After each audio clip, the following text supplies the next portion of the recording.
Hello? Alright, this is the typical mic check because I'm still a scrub. Can you guys hear me? Hi! Hello! Okay. Check it out. I've upgraded my live streaming technology.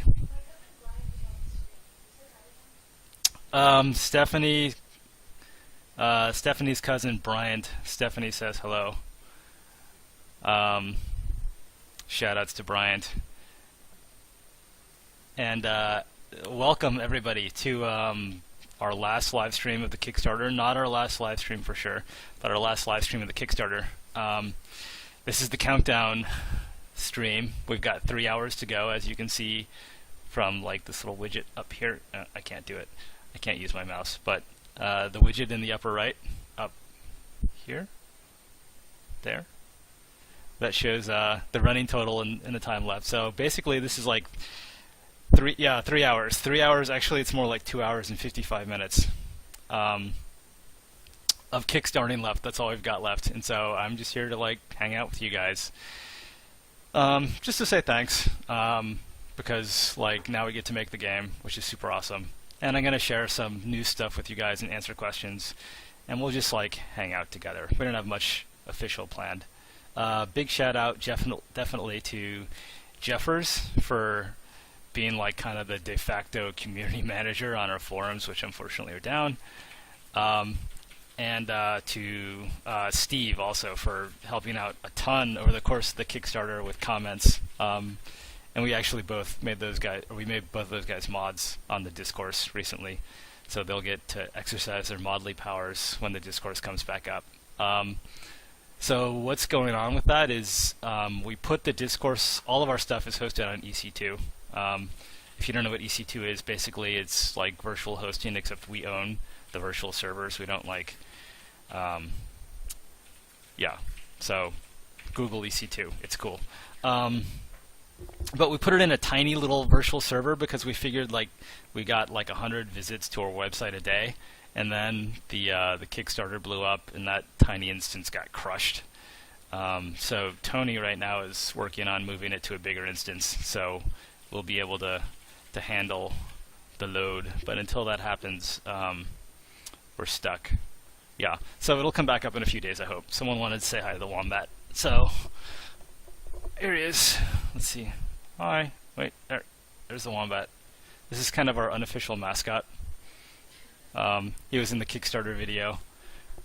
He made it into some of our other live streams. Okay, so let me start with questions, and then we can do some modeling, and then we can go back to questions and do some other fun stuff. I'm going to take a couple from the moderator queue, and then I'll take a couple from chat.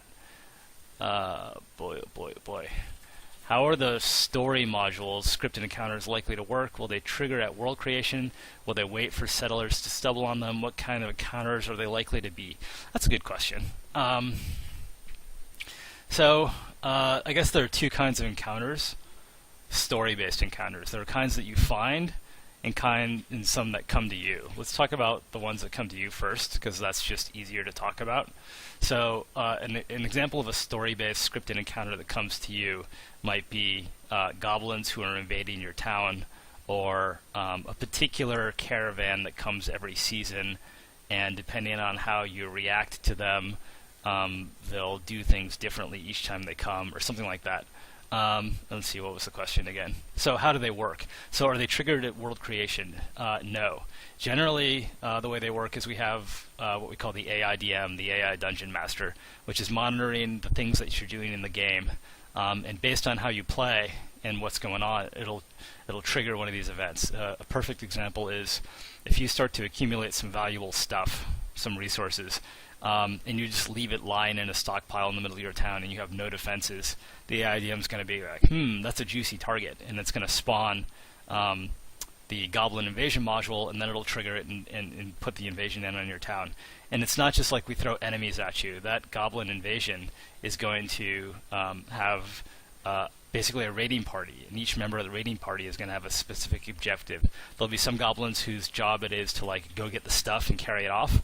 There'll be some goblins whose job it is to sort of patrol the escape route, and some who are designed to sort of clear the road by basically attacking anything between them and their goal.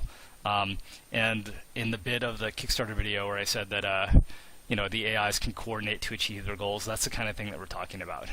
And the reason why the way we build a narrative is you can choose to react to this encounter in different ways. You can just drive them off. You can maybe potentially bribe them, or you can slaughter them. And depending on what you do, the AI DM can evolve the story and trigger a different module that will either be maybe the stereotypical example is you slaughter them, and now you really have the goblin's attention, and you trigger a full-scale war with the goblin nation, or that might play out over lots of playtime. But yeah, that was a long answer. But hey, we've got 3 hours. Let me take one more question, and then I'll take some questions from chat. Whoa. Okay. How will mining work?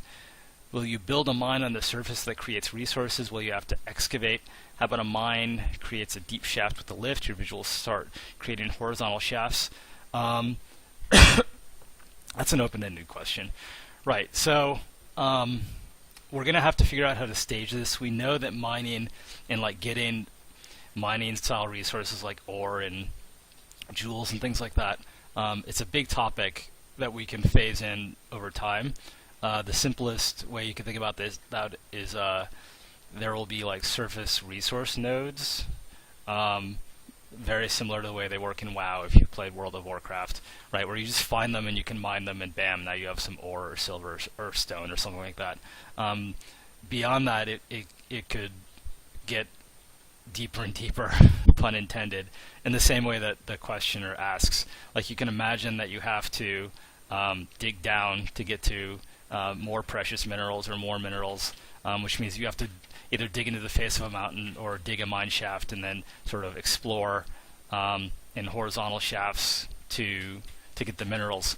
And when we do that, we want to keep the focus on building. If you're going to build all these mine shafts, then you probably have to build some support structures or risk a cave-in. So we don't want to have a system where you just kind of spam all these shafts willy-nilly. You should be thoughtful in the way that you do it. And that, like I said, that's something that we're not just going to have. It's not 2 weeks, bam, now you can dig everywhere. So it's something that will stage over the whole course of the release and potentially beyond the release. Yeah, that's a great question, though. And of course, when dwarves come in post-release, by that time we'll have a very complete mining experience, because dwarves are all about, of course, creating subterranean kingdoms where it's all about the mining and not the building on the surface. Okay, question.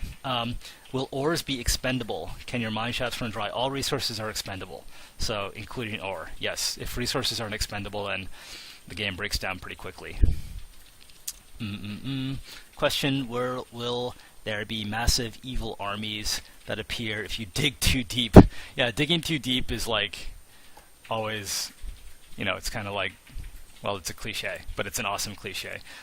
So we want there to be all kinds of interesting things below ground, just like there are all kinds of interesting things above ground. Both friendly, well, maybe not friendly, but neutral, just kind of nice little environments that you can stumble into, subterranean cave with glowing mushrooms or something that maybe have a special property, and also things that are hazards to run into, like digging too deep and bad things happen. Okay, I'm going to stop taking questions just for some variety's sake. Let's see, how are we doing with the Kickstarter? We are at 728K. That's pretty good. 22,000 blockers. Pretty good. Backers. So we had internal numbers in our head for how the Kickstarter should do. I'm using Cubicle Constructor. You can Google it and find it. There's a free version. It's good. It's good. And the numbers we've hit have blown away even our most ambitious internal projections, which is super awesome. And so you can see here's the graph from KickTrack of how we're doing. Let me refresh this page and see if it's up to date. And oh wow, it happened. So you can see my mouse, right? So this was our initial sort of media push where we got our first spike, which was awesome. And then we had kind of the middle Kickstarter lull. And Kickstarters are kind of crazy. I'm going to go off on a huge tangent, guys. But it's personally interesting to me, and maybe you'll find it interesting too. Where like Kickstarters are so new, like they've really only been around for a couple of years, and there isn't a science to these things. And one thing that we did was we tried to figure out as much information as we could about Kickstarter and what it takes to do a successful Kickstarter. We like devoured every piece of information that we could. That was one of my missions when I went to GDC this spring, was to learn from other successful Kickstarters and hear what they did that worked for them. And so, but because Kickstarter is kind of like you got one shot, it's not like you can like experiment and find out what works, because it's like you got your 30 days or however you said, and that's it. So it was kind of a matter of like getting advice, and then we just like pushed all the buttons, like we're like, let's do everything we possibly can, like big and small, to make sure that we don't miss an opportunity. And so like this spike right here, this 14K, like so like here in this spike we were totally jazzed and we were like on top of the world, and then like in this downslope we were a little worried. We're like, uh-oh, we're in the slump, and we expected the slump. One thing that we learned and were prepared for was that you get a spike in the beginning and a spike at the end. And so we were like prepared, but then it just kept going down. We're like, okay, we got to do something. So on this day, which was I think, yeah, the 13th, this was when I did a Reddit AMA, which was super helpful. It drove a lot of traffic, and you can see it like got us out of that slump. And the AMA probably had like a sort of 3-day effect, because not everyone checks Reddit every day, although I check Reddit every day. And then so that was a successful event for us, was doing an AMA. And then of course here on the 16th, 17th, 18th is when we started engaging the YouTube channels, the Let's Play guys.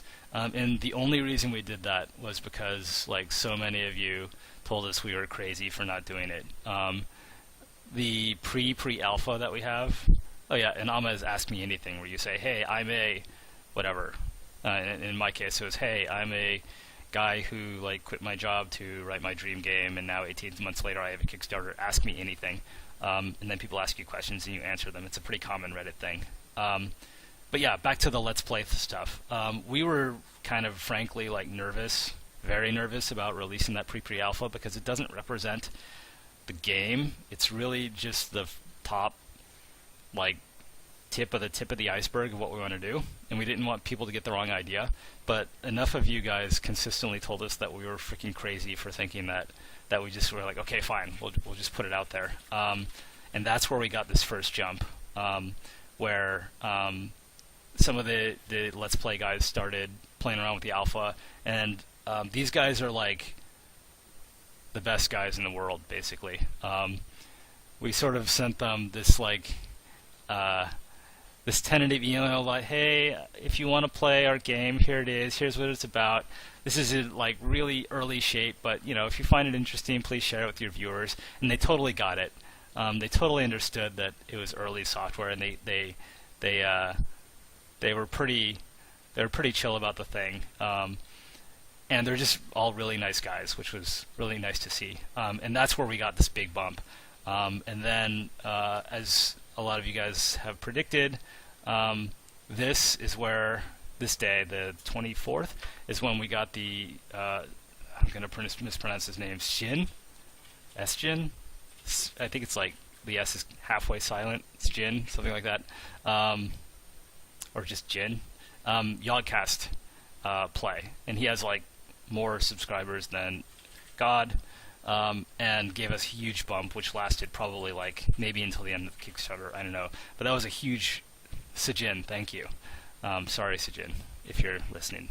But thank you so much, all of the YouTubers, for that coverage, because it made a substantial difference in the Kickstarter. Like I said, these guys are the nicest guys ever, and it's a huge benefit for us, and the stuff that they do is just like an all-around win. I mean, they get like some monetization from YouTube. Their fans get to see all these awesome games. The games get free publicity. It's like the best thing ever. It's one of those situations where really everybody wins, and we're huge fans of these guys now. And they really did help us. Like, there's no way we would be anywhere near this ridiculous number without their help. So our deepest gratitude goes out to those, and we're gonna continue to give them builds as we can, because, you know, like I said, they're great, and it's a win for everybody. And then I have no idea what happened over the last 2 days. I mean, there's the phenomenon of the Kickstarter spike, and I don't know where that comes from. I don't know if like it's kind of people who've been sitting on the fence finally decide, oh wait, it's almost over, so I better get on. I don't know, because we didn't do an additional media push. But anyway, we're in the traditional Kickstarter spike, and what we were watching today was, would we end on a strong note? Would we?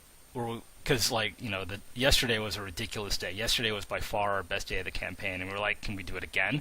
Can we make the last day of the campaign the best day of the campaign? And it looks like we just did, which is kind of anticlimactic, because I wanted like that to happen during the stream, so we could be like, go, go, go. But whatever, I'll take it. I'll definitely take it. So this is like really, really exciting.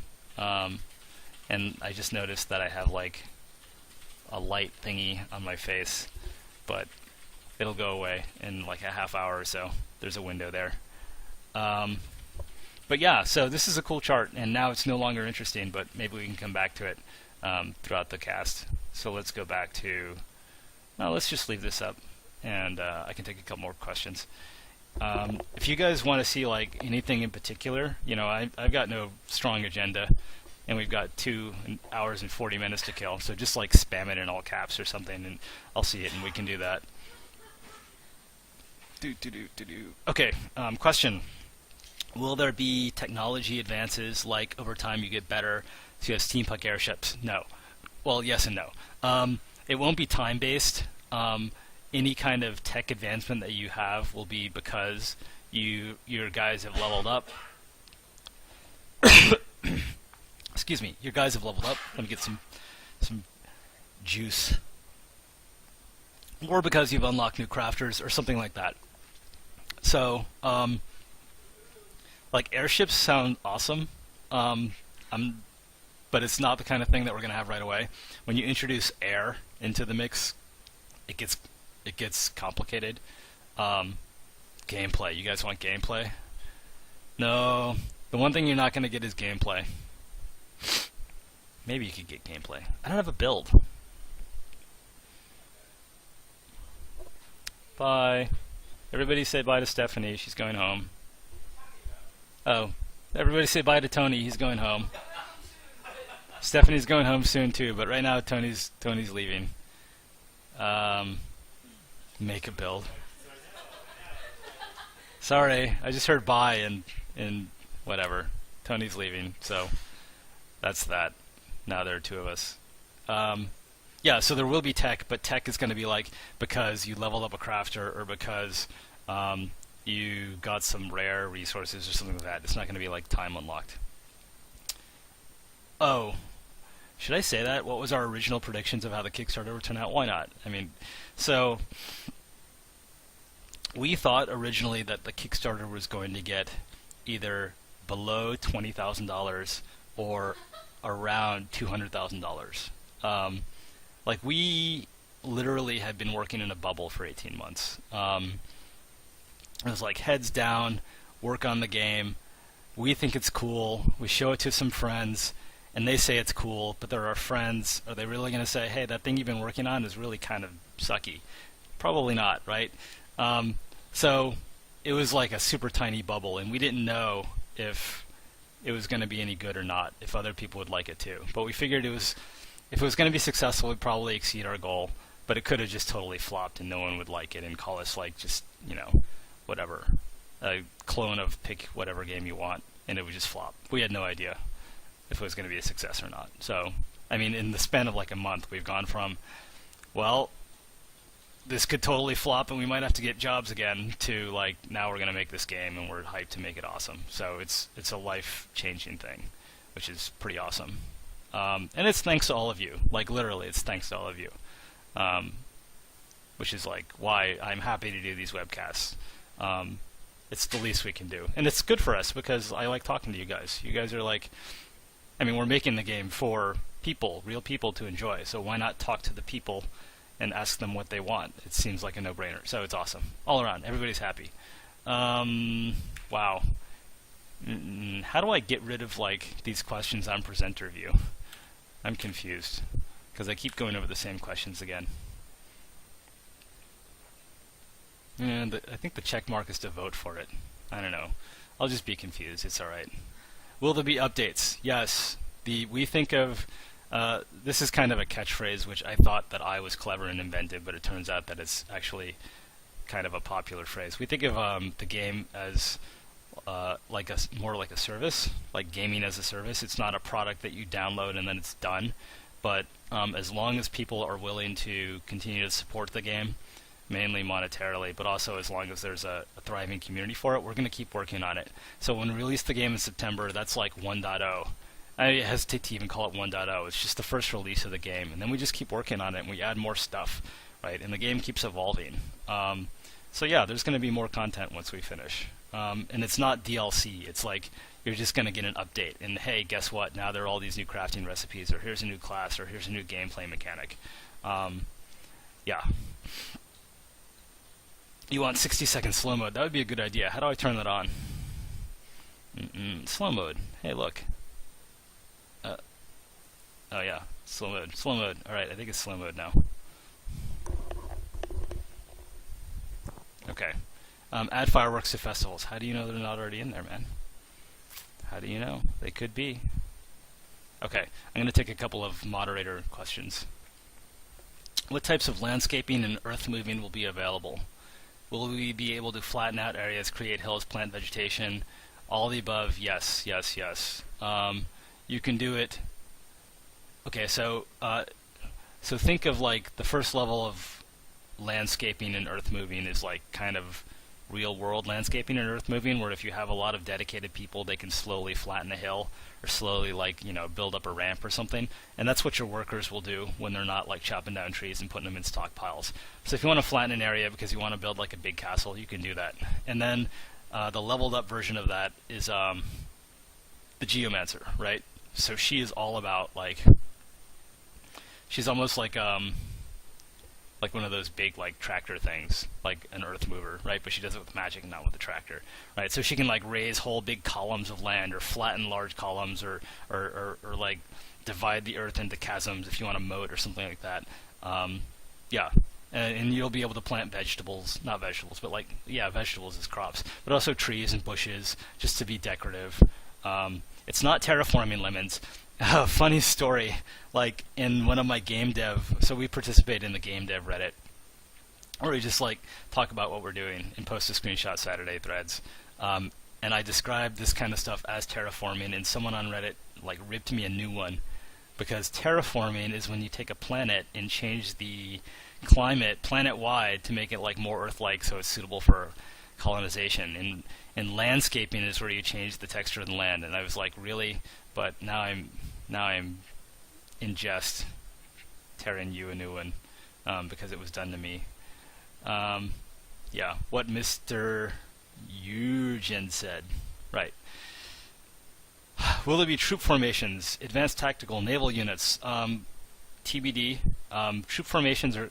So, we're still playing around exactly with how combat will work. I don't know how many of you played Myth.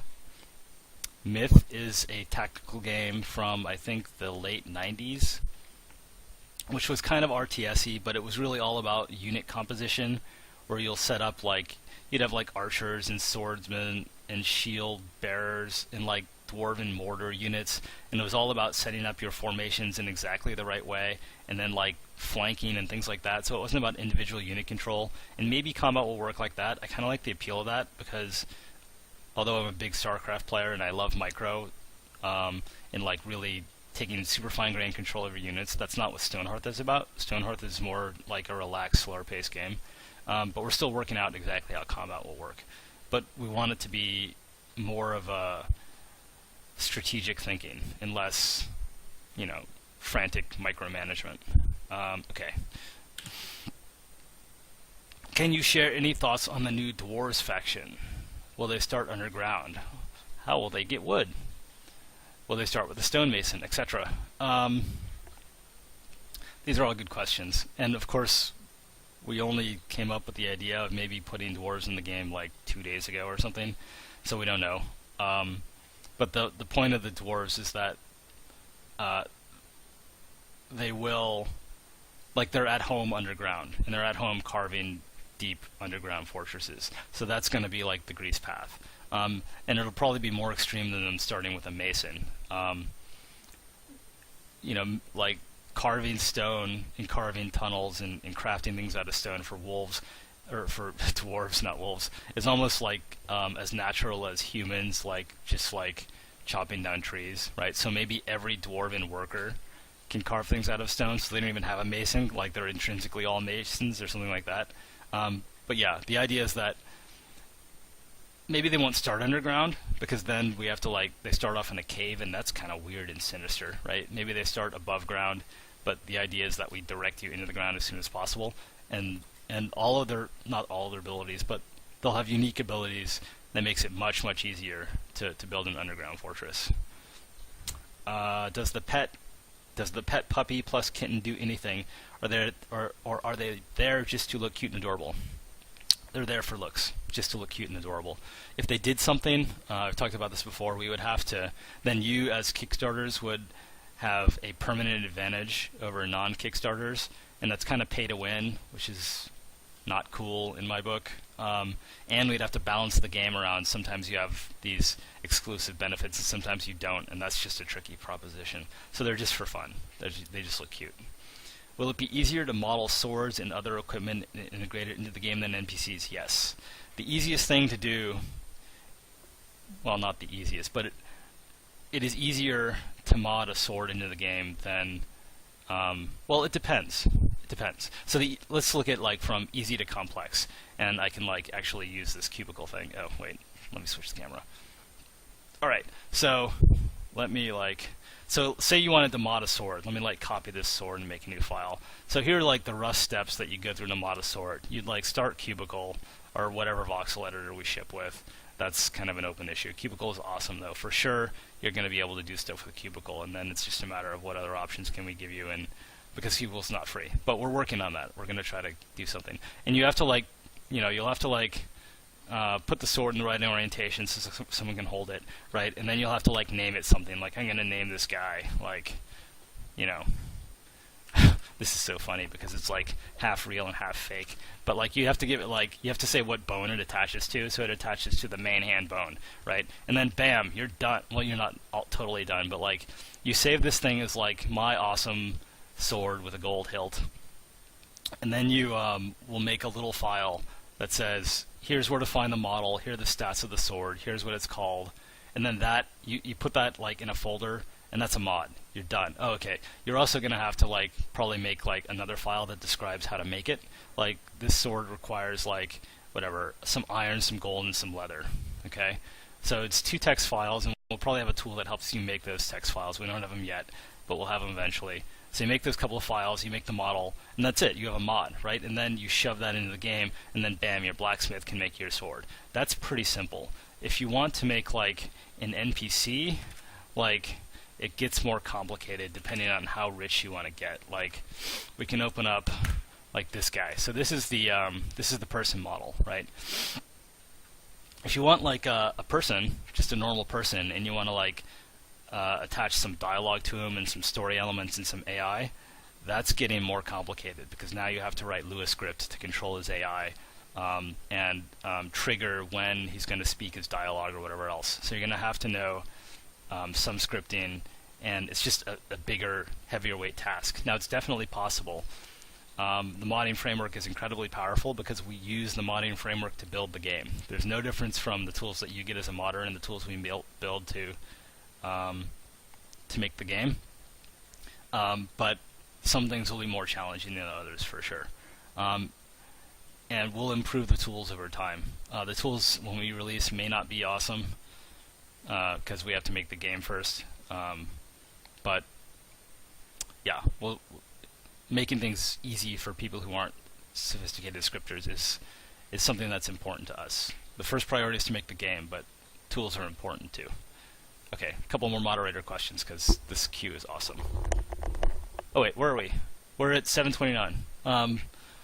Yeah, we had a joke that every time we hit, like, a new $5,000, I would take a shot, but we're not going to do that. That was just for fun. Maybe I'll take a shot of Jamba Juice. Okay, When playing as a race, dwarves or humans, will you encounter other races as a neutral faction in the world? Tricky. Maybe. The problem is we don't want to spend too much effort on dwarves. Okay, so eventually, yes, totally. When dwarves are in the game, yes. Before dwarves are in the game, probably not. It's tough, right? Because we don't want to spend a lot of time making these dwarves that you would run into. The whole point of making dwarves post-release was to not distract us from the core game. So eventually, that's the idea. And maybe you can form alliances and gain benefits from some of the things that dwarves can do when you're humans, and vice versa. Okay, I want to take a break and show you something which I think you're going to like. A long time ago, literally like maybe a year ago, when I was trying to figure out like what the style of the game was going to be, I was messing around with voxels and just sketching different characters, sketching in 3D, and I came up with like, he's gone. Where is he? Where'd he go? He starts with the D. This guy, right? Right. So I sketched out some humans, and then I sketched out a dwarf. Look, he's a dwarf. That's what the dwarves are kind of going to look like. So what I'm going to do over the next half hour or so is this guy's literally like a year old. I haven't touched him in a year. I just dug him up after we achieved the dwarf goal. So what I'm going to do is port him from this style, which was kind of my old sketchy style from a year ago, to our final aesthetic over here, like this guy, right? So, and you can see like, okay, so all these different pieces of this guy are all the same, the matrices. So like the matrix is the name for like a bunch of voxels, are the exact same size. And the reason why that is, I'll show you in a second, it's going to be hilarious, watch this, is because like if they're all the same size, so when you paste something in Cubicle Constructor, it goes to the origin. Like let me cut this thing and paste it, okay? It goes to the origin. It could be like over here, I cut, paste, it goes to the origin. And that means that like this corner of the matrix, can you see my mouse? No, you can't see my mouse. I need to fix that. But like, see that corner of the matrix is at the origin. The origin is the intersection of that red, blue, and green line. Okay, so the reason why I make all the matrices the same size, there's all this empty space around that one little arm, is when I cut and paste like this whole guy, they all sort of go together, right? So this, before I was modeling this guy before I figured out that that's the way that this particular voxel editor works. So watch what happens when I like copy this guy and paste him. All these, every matrix go to the origin, so it's like, well, great, that was useful, thanks. So that totally sucks, right? So we need to fix that. So the way we're going to do that is we're going to like make him the same size as the human. So this is going to take like 45 minutes probably. So this is the modeling part of our show. Dwarf is more dwarf now. Yeah, right. Okay, so we're going to go piece by piece and make him the right size, and then stylistically we're going to fix him. Okay, so the first thing we're going to do is fix his head. So paste the head in. Wow, did that do the right thing? No, it didn't. Bummer. Just pasted it to the middle. So we just have to eyeball this, right? So, blah, blah, blah, blah. Is that right? No, I think one more. One more. I think that's right. Let's move him over so that we can get a better view. Is that right? Is that right, stream? Here, this is a cheat. I need a ruler. So to get a ruler, I'm going to like take a notepad window and go like, yeah, that's right. Okay. Please go to the top of the moderator questions. What? I missed your question? No, I didn't. How will mining work? I answered that. How does story modules work? How does landscaping work? Can you share thoughts on the dwarf faction? I've answered all these, dude. Sorry, man. If I missed your question, I don't understand how to get to it. Alright. Back to modding. Okay, so now Here, I'm just gonna make an empty. Can I make an empty matrix? Let's find out. I've never done this before, but let's find out. I can. Great. So now I can like copy. Oh, that's not gonna work at all. Never mind. Yeah, I can. I can copy paste. All right. Now I have like this empty matrix. No, I don't even know what I'm doing anymore. Here, let's do this. Oh, this is interesting. This will make it easier. So here's this whole like body, and this should be chopped up into like shoulders and stuff, but whatever. Alright, now I can take this guy, paste, and that's totally not right. Cut, paste. Oh man. So basically, like, we're just trying to get him in a state where like he's not, where I can like make him portable by doing this, by copying and pasting him, which means that all the pieces have to be in the right spot relative to each other, and this is probably like too high. One too high? Where's my notepad? I'm all about the hacks. This is such a hack. There. Alright. So that's good. Go. Hello? Okay. Now I'm only gonna do one side of him. Actually, you know what? I'm gonna be lazy. I'm gonna paste everything into one, and then we'll chop them up some other time. Because chopping them up is boring for you to watch and tedious for me to do. So we're just gonna like put everything into one, and I think you should be like there. Yeah. Okay, now we're gonna like copy. No, we don't have to do that. We can do it later. Now we'll take a foot, paste it. Is that right? That's not right. That's right. Alright. Hey, look at that. Okay, now you, sir, are obsolete. Go away. Alright. I probably should have kept him around. I'm going to keep him around so that you can see the before and after. There. But that's an ugly way to do it. Here's what I'll do. I'm constantly like reconsidering. Now I can take this half, copy, paste, flip, move it over. You guys know the routine by now. I'm actually going to like, here. There's no point in having two pieces, so I'm going to have one piece. There goes that, there goes that. That's right. In the middle, in the middle. Okay. And I just overwrote some voxels, but nothing too precious. Okay, great. Now, this is the before, and we got to get the after. Or we're going to start making the after. But first, a couple of questions. Yeah, dwarves have noses. I don't know about these noses. Like, I kind of like that it's a signature of the game that almost nothing has a nose. But, I mean, dwarves just have to have noses. It's non-negotiable. Alright, let's get to some questions. What kind of animals will be in the game? You've seen bunnies, that's right. What else can we expect to see as wildlife? Deer are in the game.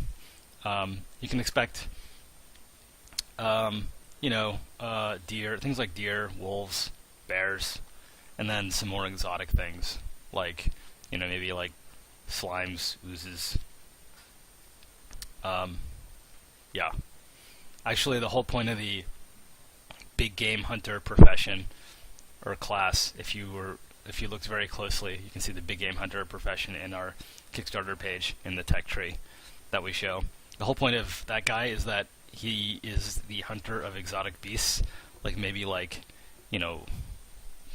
crazy wild like feathered mammoths or something, or out there, or dragons. Maybe not dragons, that's a little too epic, but giant spiders would be an example.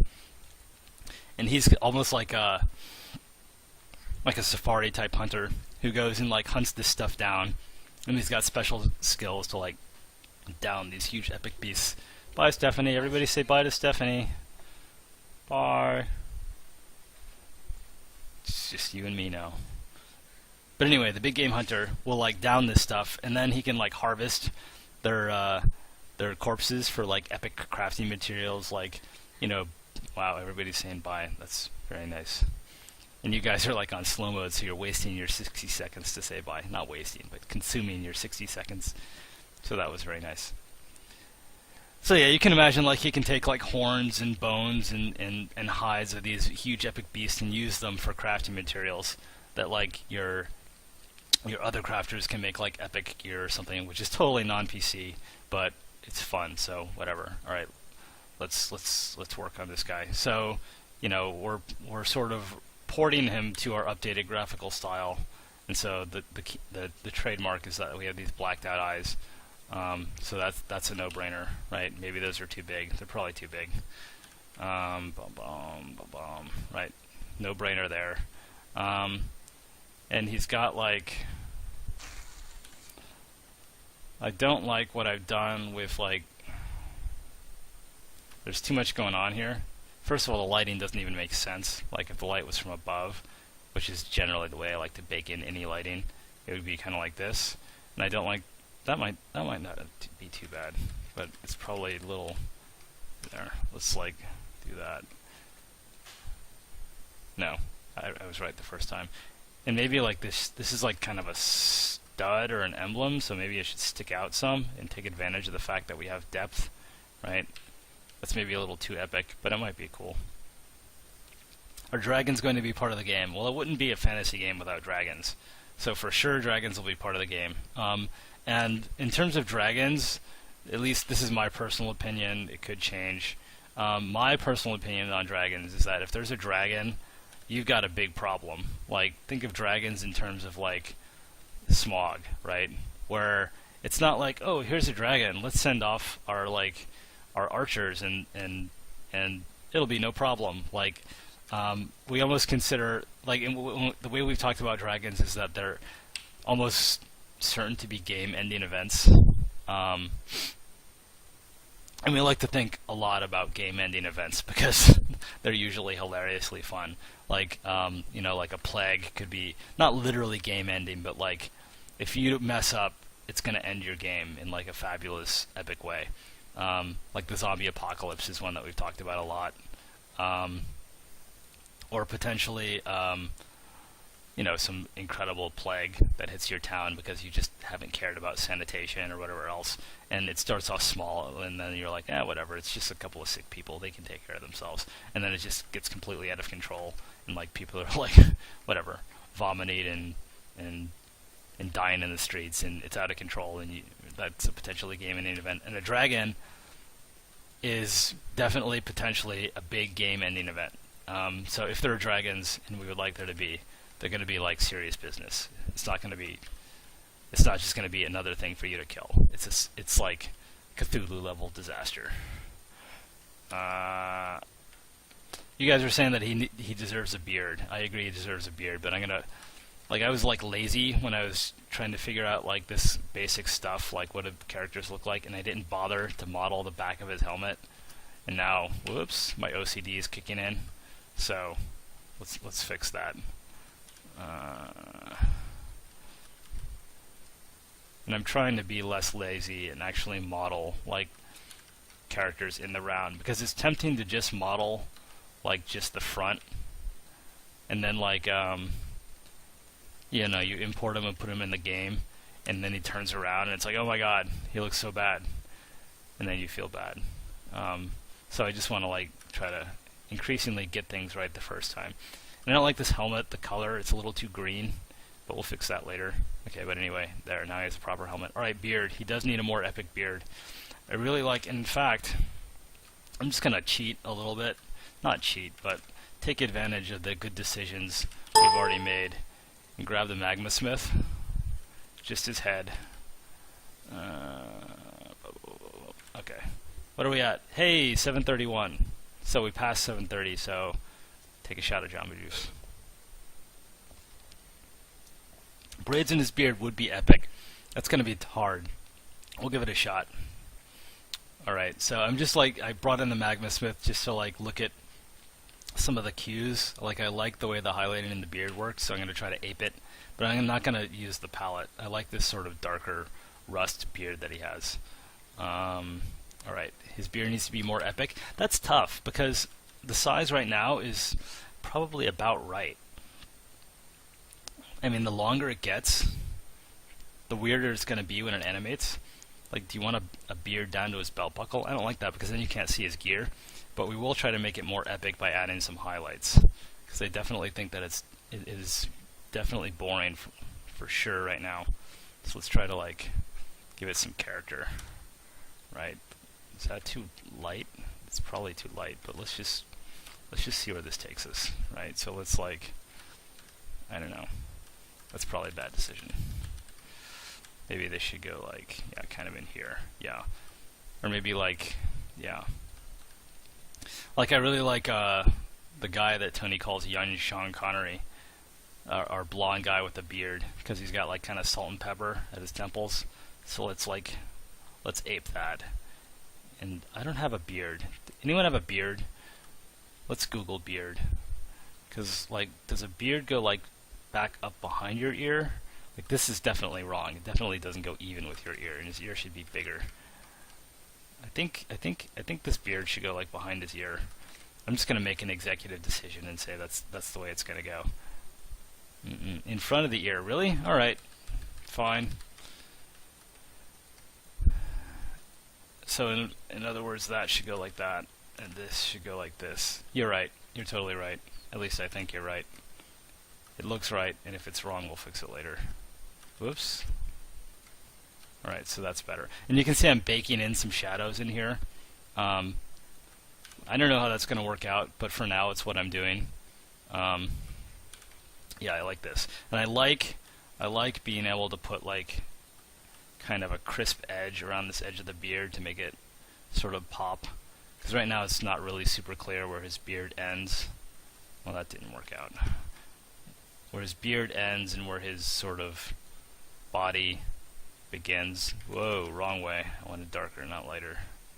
Something like that. Not a lot darker, just a little darker. Right, so let's like crisp up the edge of that beard. Even though from is that right? No, that's wrong. I changed my mind, which happens a lot. Alright, let's do something about the stash.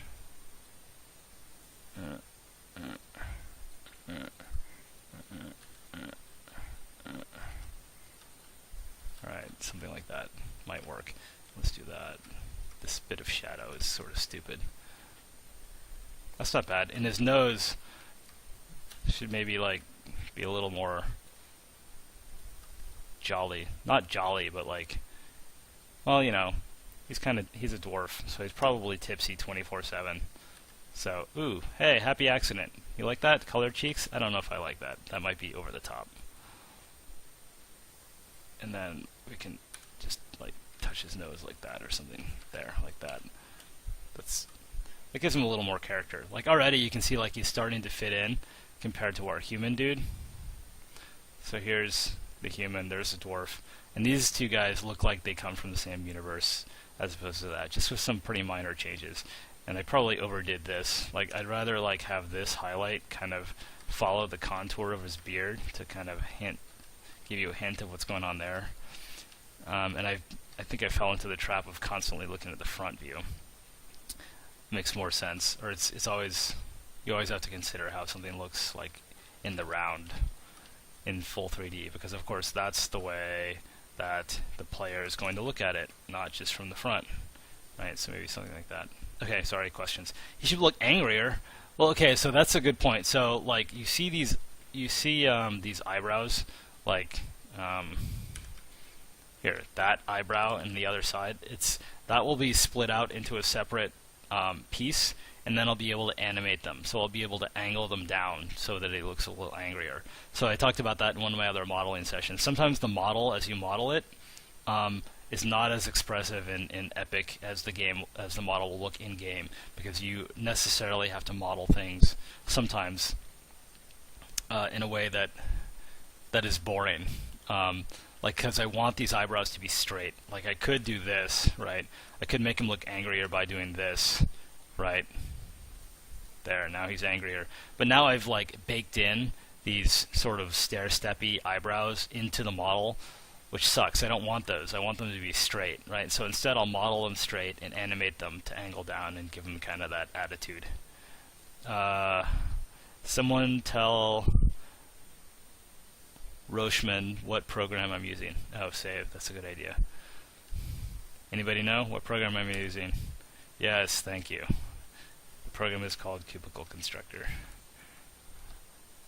If you Google it, you can find a free version and play around with your own models. And it's fun. I like it. It's a good program. It saves me tons of time. It's not even that it saves me time, but it's like once you figure out like the hotkeys and stuff, it just kind of works.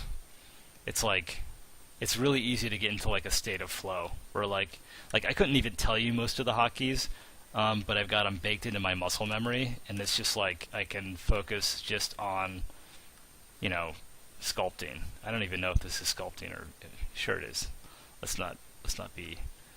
This is sculpting. It's maybe not as complicated as other kinds of sculpting, but it's definitely sculpting. We're thinking in 3D.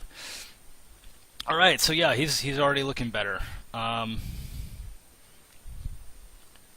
Something in the background is ringing. It's giving you a headache. Is anyone else hearing ringing?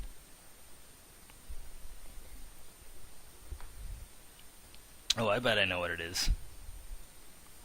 Did the ringing go away?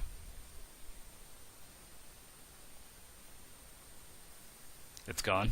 Very lightly. Yes, no, maybe. Like a hissing noise. It's not ringing, it's static. I don't know what to do about it, guys. Sorry. It's the air from the mic. What? Background static? High frequency sound? Might be a fan. Well, Tony's fan is on, but I'm not going to shut down his computer because he might log in remotely. So you're going to have to deal with it. Sorry. We'll get better at this. Unfortunately, we're not pros at streaming, but we will get better. Someone asked about the villager relationships. And I don't know what to tell you specifically, except that we want the villagers, like the ant farm quality of Stonehearth is important to us. So the idea is that you assign a bunch of orders, like build this house, chop down these trees, craft these things, and then you can choose to like sit back and just like watch it all happen. And a big aspect of that is that when people run out of things to do, they don't just stand around the way they do right now in the game, but they'll go do things. They'll like live their lives. And so, you know, will we be sophisticated enough where like people will like fall in love and like go on long walks in the park? Not initially, but it would be nice to get there eventually. Not maybe specifically that, but at least like, you know, you guys should know each other. Like something that's more attainable, but along the same lines is like maybe like one of your villagers will like get a ball or something.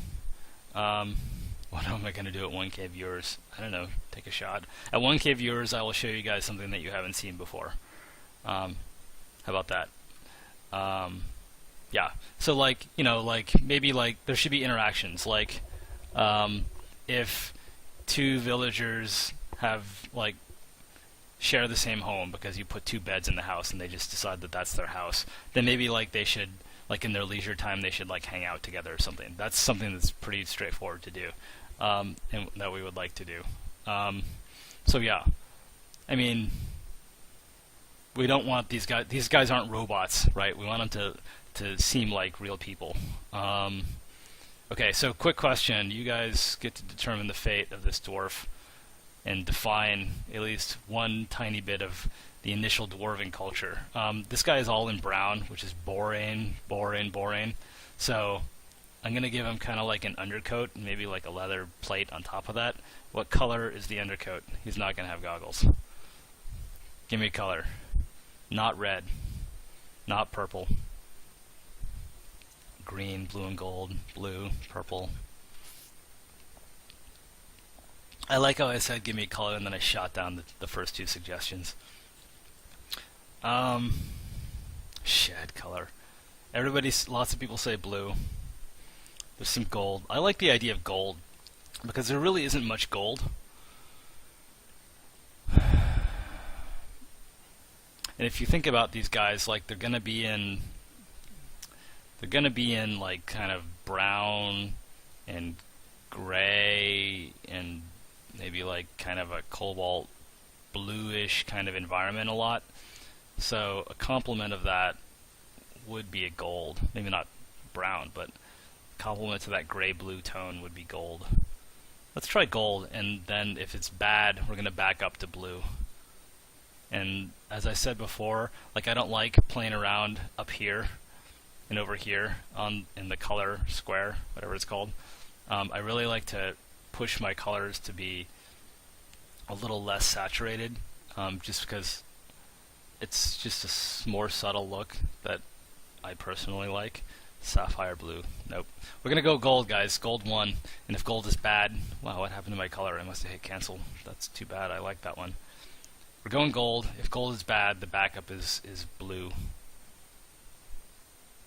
I like gold because it's an unconventional choice. Like I wouldn't have come up with gold, and I'm intrigued. I want to see how it comes out. All right, so we're gonna have to define like where his breastplate begins and where his shirt ends, and that's gonna be tricky. But we can start off maybe like that. And this is where like having the big beard is like bad. Whoops, come on. Little tiny space to click on, yeah. And usually I chop them up before doing this so that it would be easier to click on this stuff. Yeah, this is getting dicey. It's getting super dicey. But we'll make it work. Is that gonna work? Nah, it doesn't work. I can tell already that it doesn't work because it's like getting too matchy, not matchy, but it doesn't complement his beard. His beard's warm color, so his shirt needs to be, I think, a cool color so that it'll stand off. So gold, we had a good run, a really brief run, but we're going blue. And I'm actually gonna nuke the idea of this breastplate isn't working, because there's just not enough of the blue now. Well, maybe it'll work.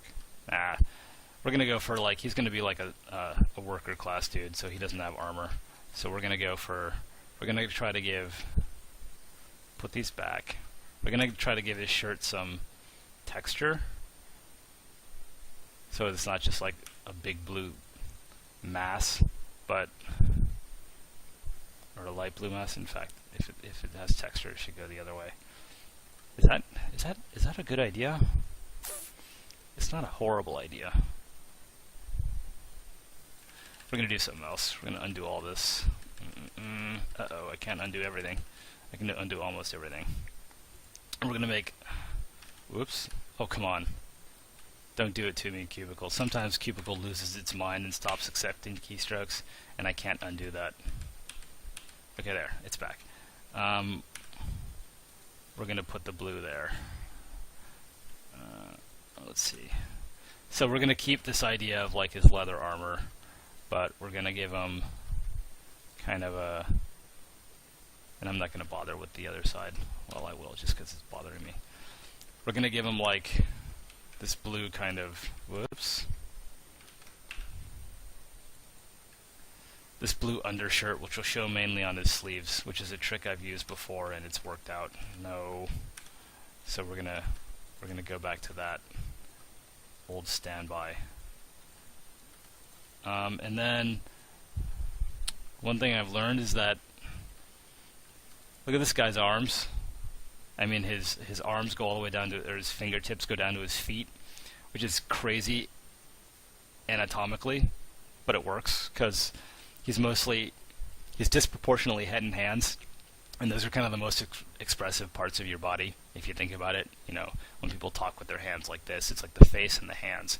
So having those oversized makes it easier for them to be, to express themselves in the game. And we're gonna do the same thing with this guy. We're gonna make his forearm bigger and his hands longer, so that we have more room to sort of express what this guy is thinking and how he's feeling. So we'll do it like that. Is that right? Almost. And then let's pick nice sort of a deeper blue like that. Do it like that. Not enough contrast. Have we hit 1,000 viewers yet? Anybody know? What's the viewer count? I agree, bigger shoulders. We'll get there. 935, not bad. What's a homunculus? I'm gonna click on this, and if it's something embarrassing, then duck. You're in trouble. Oh my God. Yeah. Okay. That's interesting. Head and hands, right? Yeah. Okay. So this looks like crap right now, and it looks bad for a couple of reasons. The first reason is because I think you overdid it, but the second reason is because I have to artificially move it out of the way so it doesn't clip the foot, which wouldn't normally happen if everything was chopped up normally. I'm going to clip, but then I'd fix it in the animation. So I'm going to just move it over the way he would be posed. And even though this is art, this is not the way it should work. Just so that you can get a feel for what it looks like, I'm going to do it for now, and I can clean it up later. I mean, and I overdid it, so let's undo it by 1 voxel, and that's getting better. Okay, and there's too much complexity in his forearm here. I don't like this sort of Kubertville that happens when you have right there on the front edge of his arm. I really just prefer to have something that's clean where you can see the rows better. So that makes me feel better, and it's way too bright. I'm doing this constantly just because I like bright colors, but that's not what we do for Stonehearth. Stonehearth is a little more muted because we want to have that zen feeling, kind of easy feeling that it's not this super stressful game. Well, it can be, but it doesn't have to be this super stressful game. We're always conflicted about are we going to make a game that's super hard, or because we're fighting game. Tony and I are fighting game fanatics, and fighting games are notoriously difficult. Not only because they're kind of crazy hard to learn, in terms of combo timing and stuff like that, but you're playing against another human being, which just ramps the difficulty up even higher. So we like difficult games. And for a while we were thinking Stonehearth was going to be oh, it's going to be so crazy hard, and if you make one wrong move it'll be annihilation for everybody. And then we realized that we were just we didn't have to do that. And the game was really about expressing yourself creatively. And not all games have to be the same.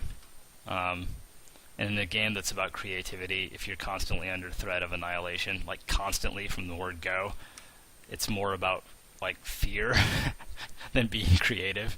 And so, maybe we'll have a hardcore mode where it is if you've mastered the creative stuff and you think you're really awesome at the game, we can give you a hardcore mode that's crazy hard, where you're next to a volcano that's about to erupt. But the core game is going to be like we said in the Kickstarter video, about expressing yourself creatively, finding your own story, which isn't to say it's going to be a pushover. I mean, if you screw up and if you're careless, everyone's going to die, and probably die horribly, because it is, after all, a game, and a game with no losing condition is not much of a game. But yeah, it took us a little while to figure out what is the game, what's the real core value proposition, and then when we finally decided, yeah, it's about storytelling, that's when things really started to click for us. Darker blue, I agree.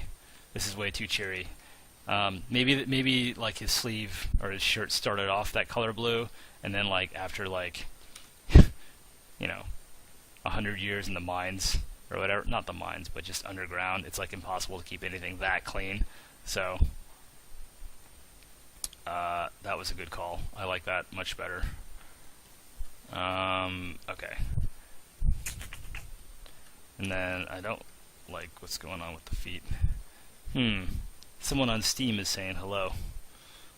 Sorry, Jam, I can't play right now. I'm doing a live stream. You're totally crimping my style here, dude. By the way, we're doing well on Steam Greenlight. the dashboard indicators are up. I don't really know what they mean, because Steam for us is definitely still a big black box, but keep voting for us on Greenlight, and maybe one day Valve will call us. And that'll be an interesting conversation, because like I said, I don't know how Greenlight works. I'm not sure if anybody who hasn't already been greenlit knows how Greenlight works. Okay, questions. Let me take 2 moderator questions. Oh my god, hold on. I gotta take this Steam. Here, Jam, you're on Steam now. Don't say anything or you're on the stream. Don't say anything embarrassing. He just wants to say that he donated 30 in time for Stonehearth. And I'm gonna say, wow, thanks. You're on stream now. Oops. Now.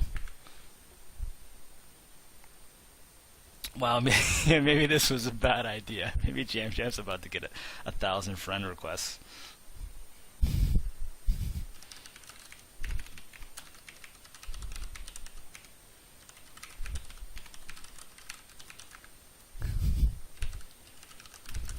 Anything you want to say on stream? This is great.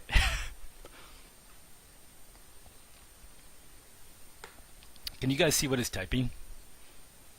I can magnify it probably. Oh crap. You guys know my Steam name now, don't you?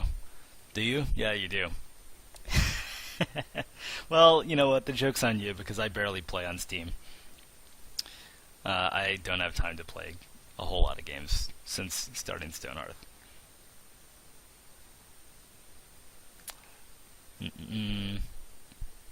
It's very easy for me to ignore every one of your invite requests. I think I should do. You think I should do a red dwarf instead? Let me click on this. What's a? Oh, that's a bad pun.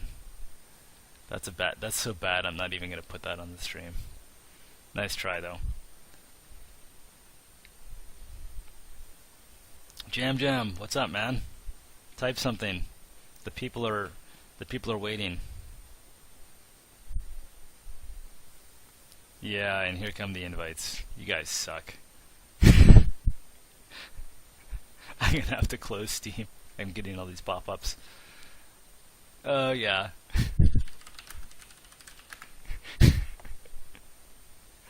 50 Shades of Green. Bad. Yeah, guys. Jams. Yeah, haha. Alright. I'm gonna get back to modeling. I just thought it was hilarious that you messaged me in the middle of the stream. But thanks a lot for the donation. I really appreciate it. And here come the friend requests. Alright, later Jam. You're free to watch. Or whatever. Peace. You know, now that we have this blue, I like this blue maybe like everywhere. So we're gonna like try that. Like the more subtle blue, that works. Alright, you guys are making me close Steam. Hey look, now you saw my library, and you know that I play Dota. Alright. This is why we can't have nice things, people. His belt is not wide enough.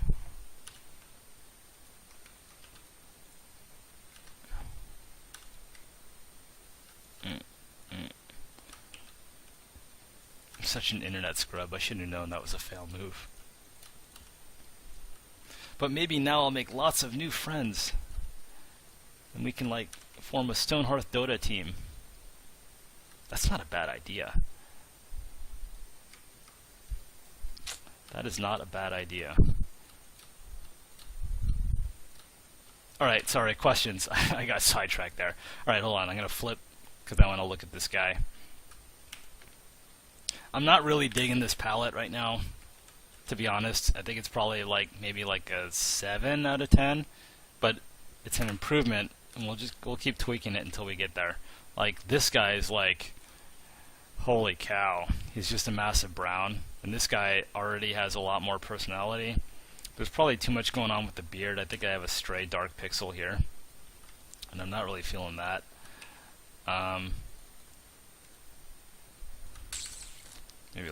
Maybe this is the right thing to do. So we're getting in the right direction, but he's not there yet. And like you guys already know that I revisit my work so much. I'm never really completely satisfied. But he's getting there. I don't know if that blue is the right color. Alright. Questions, sorry. Will NPCs grow their own village, or is this a static town that doesn't change? That's a good question. I mean, is it interesting for the town to like really change significantly when you're visiting it time over time? I'm not sure how interesting that is. It's probably more interesting if the town develops or changes based on your interactions with it. So like if you are trading with the town, then maybe it's more likely to grow because of the things that you've traded with it. That sounds interesting. Because then you can decide, well, you know, these guys who I'm trading with are starting to like become a potential threat, so I'm going to cut off trading, and then maybe they don't like that, and then you start like some kind of Cold War or something, right? That sounds cool. But just growing for its own sake, I'm not sure how interesting that is. And so the reason why I'm having this internal conflicted discussion with myself is because doing that, of course, isn't free. Anything that you add to the game costs in terms of like time, mostly time. And so there's got to be like a compelling reason for us to add that. So growing just in and of its own, sort of simulation, without clear ramifications for you as the player, doesn't sound. It sounds like a lot of potentially wasted effort. If you guys have interesting reasons why that would be interesting, just post them on the discourse. When the discourse comes back up. But yeah, like I said, the town being influenced directly by your interactions with that town, that sounds interesting. So that's not too bad. There's something weird going on here. Like, this is now just kind of like a pure breastplate, so maybe like the right thing to do is like just do this. Like, just, can I fill that? No, I didn't think I could. Right, and now this is like super boring because it's just like plain old blue. So we could like maybe say like maybe he's got like some kind of like decorative dealio in the back where it's like, I don't even know what you call that. It's like a lapel, but on the other side. It's a flap. It's like a cape thingy. Whatever, just something to break up that flat chunk of blue. That's like something that I finally, it was like when voxel modeling clicked for me was when I finally got that, like the kiss of death to any like model is like just a plain sheet of flat voxels that are one color. Like, even if it makes sense from like a pure like modeling point of view that like no, there should not be any kind of like thing going on here, just add something. Breaking up that kind of stuff really makes a huge difference. Alright, that's pretty good. I don't like that his feet are so dainty. He's a big dwarven man. He should have like these big blocky feet. Okay, sorry. Let me ask some questions, or answer some questions. From the stream. Here's the dark with blue touches concept art that could inspire you on your dwarf model. Why not? Oh wow, this is epic. This is great. If you own this art and it is copyrighted, I apologize. I mean no disrespect. This is a much better... This is a great... Well, kind of. There's too much gray on this guy for art purposes because his environment is going to be mostly gray, but I'm really digging like this blue, and I'm really digging this sort of pale gold that was paired with it. Yeah. That's good. That's good stuff. And I wish we could do the detail like this kind of stuff, but you just can't. The resolution's not high enough. Yeah. Thanks for linking that. That's a good idea. I don't think we're gonna have time to like get that crazy. Let's fix his feet after I answer a question. Have you considered good evil type faction like Horde or Alliance in WoW? So having dwarves and humans as races. That's an interesting question. I'm not sure if we want to like sketch out, if we want to draw that specific of a line in the world, like saying specifically like these guys are good versus these guys are evil.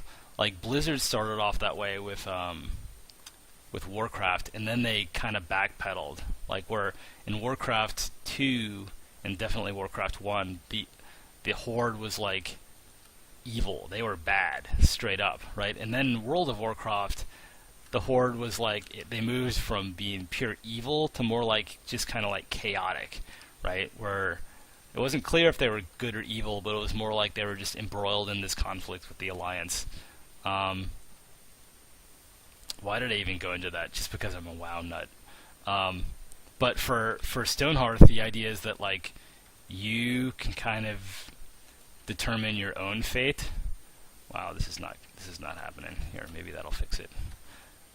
So you can determine whether you're playing the humans or the dwarves or whatever faction of the humans you're playing. Like you determine for yourself whether you're like good or evil, whatever that means. And we don't want to put you in a box. So if you're playing like the dwarves or if you're playing the Northern Alliance, guess what? You're evil. Because it is kind of, we want it to be open-ended in that way. Yeah.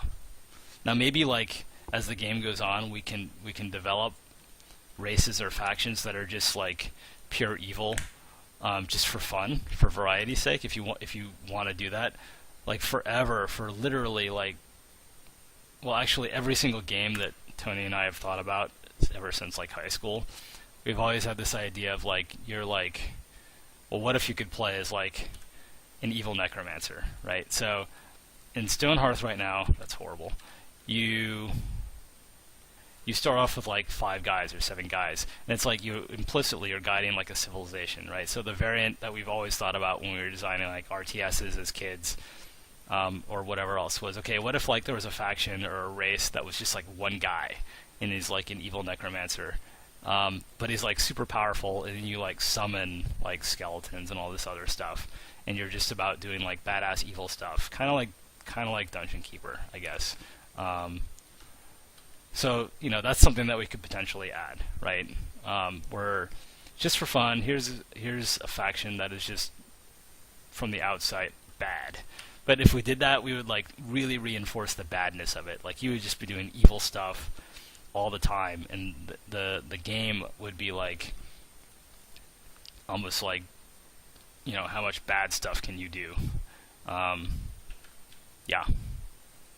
But that's like way down the road. We would want to flesh out the 2 races that we have in a way that's more up to you, the player, before we even touch any of that stuff. All right, bye-bye, Magma Smith. You've outlived your usefulness.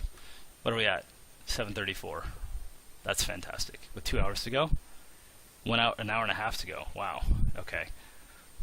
All right, I'm gonna let's take stock of what we've got with our dwarf. So we'll put these guys together because they're buds. Now the hands are totally nasty. Like he's still got his mitten hands, but I'm not going to fix them because it's dull and tedious, and you don't want to see me do that. Like this is our final hand of our dude, which is segmented into three fingers and a thumb. And it looks horrible when you just look at it like this because it looks like a slab. But when you animate it, all the fingers like separate. And this was like the mitten hands that I had like a year ago. And one of the big things that really helped the expressiveness of the characters was when we got rid of the mitten hands and added fingers, just so that they can point or like do that, right? Or grab onto something. It makes a big difference. Do you think he looks like Super Mario? I don't think he looks like Super Mario. He looks like a dwarf. Okay, maybe like from particular angles his nose looks Mario-ish, but I mean, come on, it's a nose. Mario's got a big nose, so do dwarves. Build a creature for scratch. Oh, I can't do that, Hunch. That'll take 2 hours, and we don't have 2 hours. And there's some other stuff I wanted to see. But I just want to show you, like, what have we done? Well, we cleaned them up a lot. Like you can see around the head, like this guy's head band and his like sort of emblem in the top is just like a mass of pixels, and this guy is really cleaned up, and we add more depth. We fixed his eyes to make him thematically more interesting. We added more color and depth of colors to his face, so it actually looks like there's blood running through it. We added more character to his beard. We gave him some color, so it's not just a massive brown and red. Yeah, and we fixed his feet. His feet are kind of flat and like pancakes on this guy, and we did a pretty good job, an okay job of fixing this guy's feet. Okay, so that's the first look at dwarves, and maybe like in like 18 months or so, or 24 months, I don't know, you'll be playing these guys, but for now, at least, okay, you're dead. You're not dead, you're obsolete. You're fired. You've been fired. These are our 2 first playable races, which will come in soon. Yay! Okay. Let me answer some questions, and then we'll do like a change of pace. I've got a couple other things in store for you guys. Let's look at the Kickstarter graph and like reload. Reload. Look at that beefy last day. Things have slowed down, probably because East Coast people have gone home and most Europeans have gone to bed. But this is by far our best day of the campaign, so it's ending on a strong note and super awesome. Do you think you could show a golem? Oh, did we hit 1,000? How many people? Anybody? How many viewers? I should have this up, but I just don't, because why don't I just bring it up?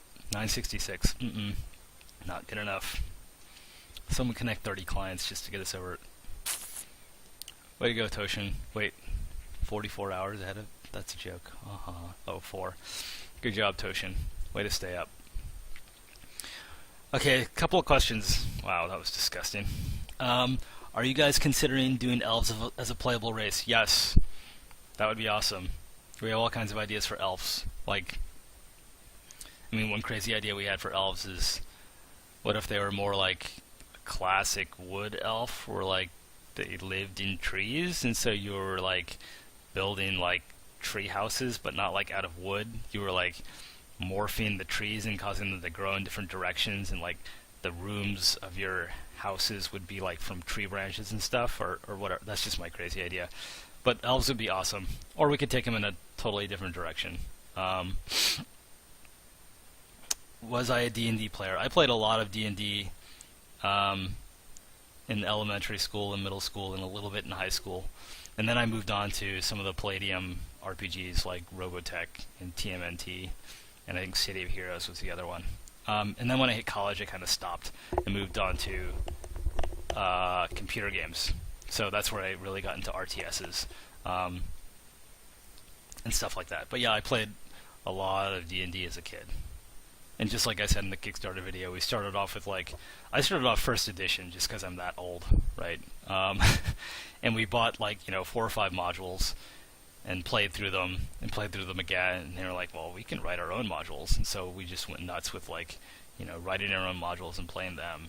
And that's where kind of all this comes from, is our childhoods. Yeah, Jordan Kraft, you can call me a nerd, but you're watching me, so you're right along in the same boat. So embrace it. Embrace it. Oh, we're at 1,000? Okay, what did I say? I said that I'd show you something you haven't seen before. So we're going to save Dwarfy by Dwarfy. Man, I gotta find something you haven't seen before. It's gotta be around here somewhere. Have you guys seen the Undead faction? You've seen little bits and pieces of the Undead faction, but not a lot. I'll bring it up, and this might not be it. Where'd it go? Oh, there it is. Have you guys seen this? And you've seen like a little bit of it, right? But like, oh, no, you totally can't see it. I gotta switch the camera. There. Right? So here's our zombie man. Alright, I know some of you have seen this, so like here are zombies, right? And the idea behind zombies is that they have different body parts and you can mix and match, right? So I can like lop off his head and, oops, copy, paste, put in, whoop, really? Okay, yeah, put in his head, so now I have a new variant of zombie, right? So just like people have variants, zombies have variants, everything will have variants, goblins can have different heads. This guy's like a white, who is a little better equipped. This is like 3 variants of skeleton, so here's like a normal skeleton. This is like maybe an armored skeleton. Maybe he's like a hero that is like long dead, so he has this kind of quasi-epic gear, but it's like super old and super oxidized. And then this guy was a skeleton archer, right? So One idea that I have is that it's kind of hard to see, like, when people are like this size on the screen, right, what the heck they are. So we want to distinguish people by hats. And one convention I've been working on is archers always wear hoods, right? Not like robes, but like kind of like hooded cloaks, right? So like I can show you the human archer after this, like, and so here's a skeleton archer and he wears a hood. And then these guys are like necromancers, just two variants playing with color palettes. And this is the bat that you guys have already seen, right?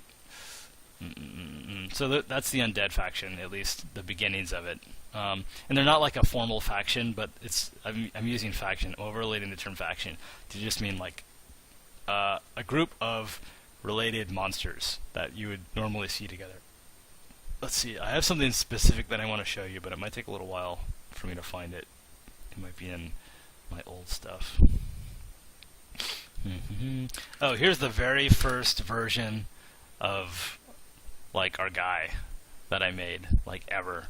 This is like day one stuff, right? Where I'm like, can we make this work? And it is ugly, right? But yeah, but you can see like a couple of things have made it all the way through, like the style of eyes. Like I came back to it, and like actually, I guess the only thing that made it intact was the belt. The structure of the belt has stayed the same, right? Where there's like this 3x2 belt buckle, and then and then the hips kind of overlap the belt for no good reason. All right, hold on, but that's not what I wanted to show you. The thing I want to show you isn't even that awesome, but it's just kind of funny. Man. Is that it? No. Oh, there it is. Right, so I did this for fun one day. Right, so it's like kind of like an anatomical view of the Voxley guy with his little voxel skeleton, right? And he's got his little voxel organs on the inside, right? And here's like a front view of him, right? Right, so is it awesome? No. Is it going to be in the game? No, but I think it's funny. And no one's seen it, so there's something you've never seen before. Yeah, right. Okay, questions. Let me take 2 moderator questions. Will NPCs grow their own village? I just answered that, sorry. Will aggressive mobs try to build their own structures with their own building style? Yes, like you can imagine that you can encounter like goblins that have their own buildings, and they're going to be like whatever, like Yerks or something, or something that's unique, different from what you've got. How specific will floor plans in the game allow us to design as buildings, such as could we design buildings that are held on stilts or large circular towers with crenellations and a circular pointed roof? Yep, absolutely. So building right now is super primitive, and we know it's primitive. Let me bring up some of our concept art, if I can do it, just to illustrate a point. Yeah, so the city concept is, right, so here you can see, I mean, this is a concept render, it's not in-game stuff, but you can see kind of like the kinds of things that this is based in what we want to be able to achieve. So here you can see like, here's a building that's got like some slanted roofs and a complicated floor plan. Maybe it's got like kind of an L-shaped floor plan, and then the second story is square, and then the third story is a smaller square, and here's some crenellations on this roof. And you can see like you can build roofs out of different materials, or at least paint them different colors. And here's something that's more of like a pure like castle style over here. And here like probably some planted trees that you made, and like yeah. So and here's like another style of floor plan. Here's another one. So the idea for building ultimately is, and you can decorate, like here's some lanterns, here's a standard, more standards over here. These are statues. The idea for building is that you should be able to draw out any floor plan that you could draw on graph paper per story, right? So down here, maybe I drew it like a big L with like 2 rooms and interior doors, and then I like raise up the walls, and that establishes like the basis from which I can build my second floor. And then I built like on my second floor I built like this square structure here, right? And then for the first floor I said, well, give me a peak roof over here and a peak roof over here.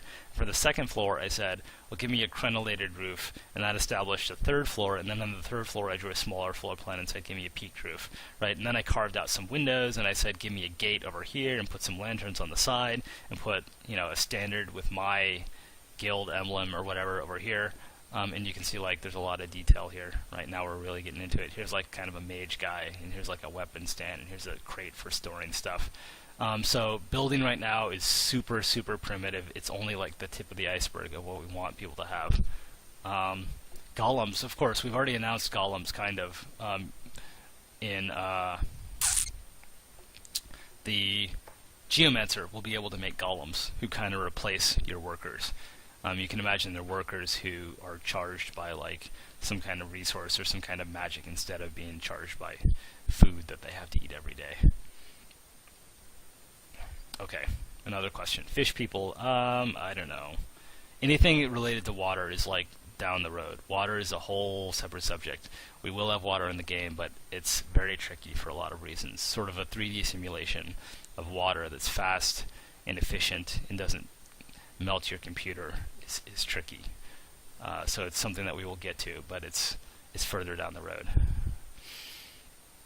How tameable will most creatures be? Wolves, mammoths, etc.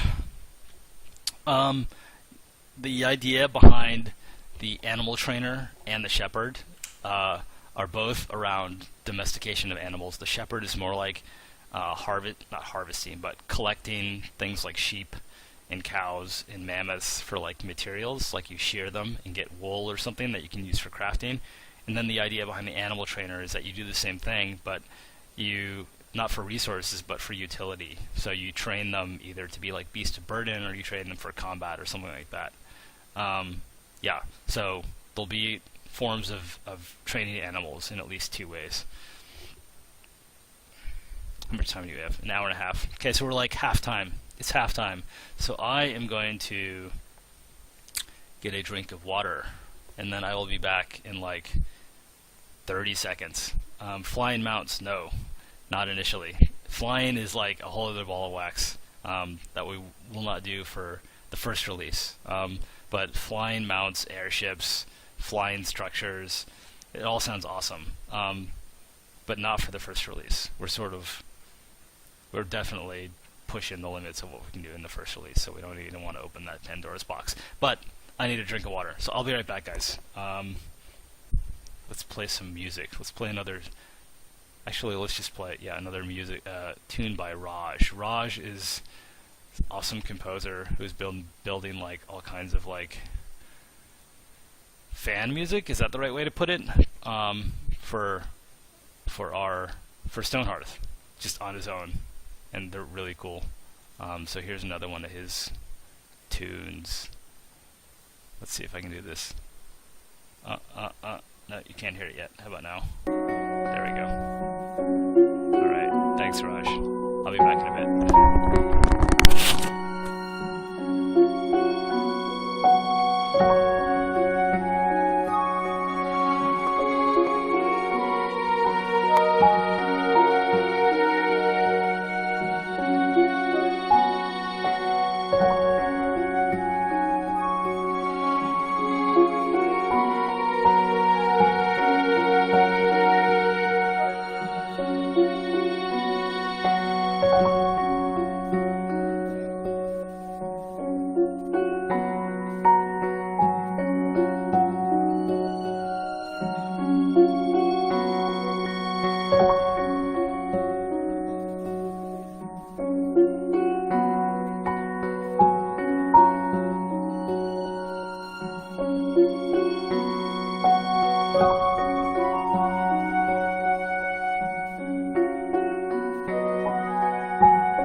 I'm back.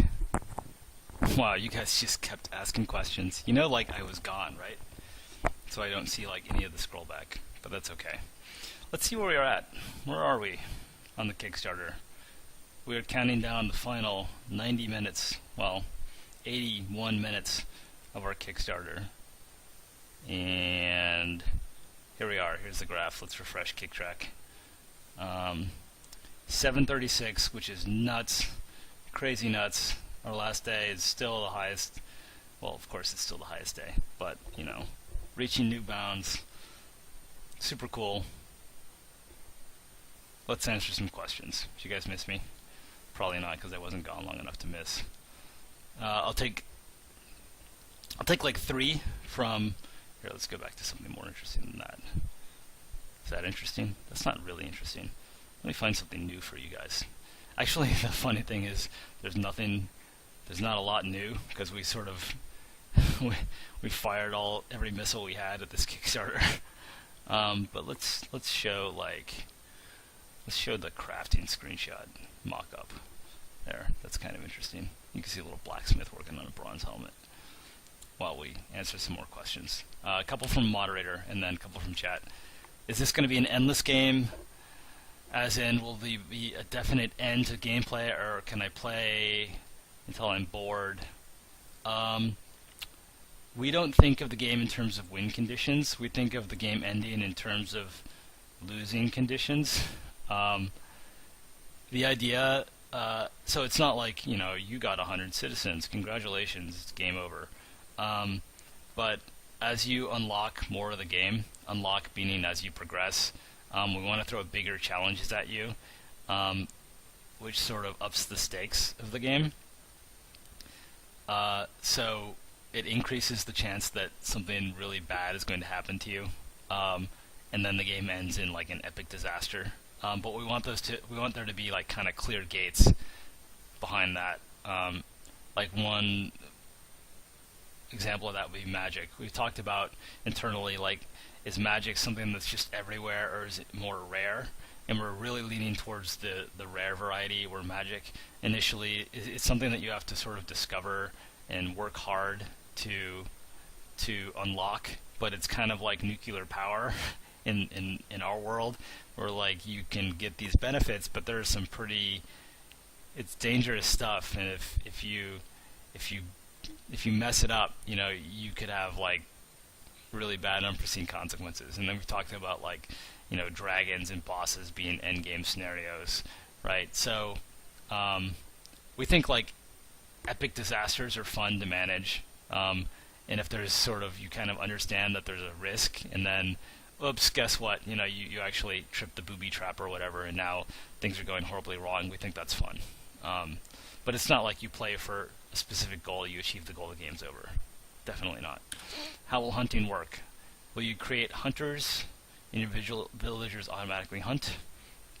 Or do you have some kind of control over your person, telling them what they should hunt and what they should ignore? That's the ballpark. I'll tell you what you definitely will not do. You won't create a hunter and look around on the map for like a deer or a bear or something, and then say, you hunter, go like shoot that deer. That's micromanagement.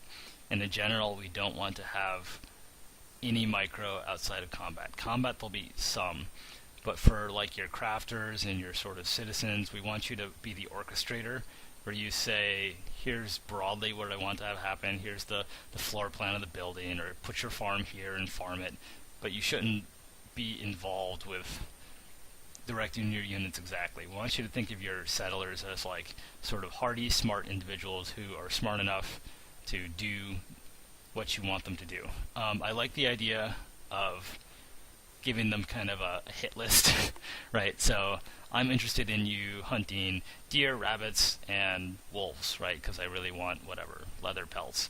And then they do that, so that's cool. That's a good idea, but that's in the ballpark of the way hunting will work. Okay, one more and then I'll take chat questions. What kind of transportation will be in the game? Horses, boats?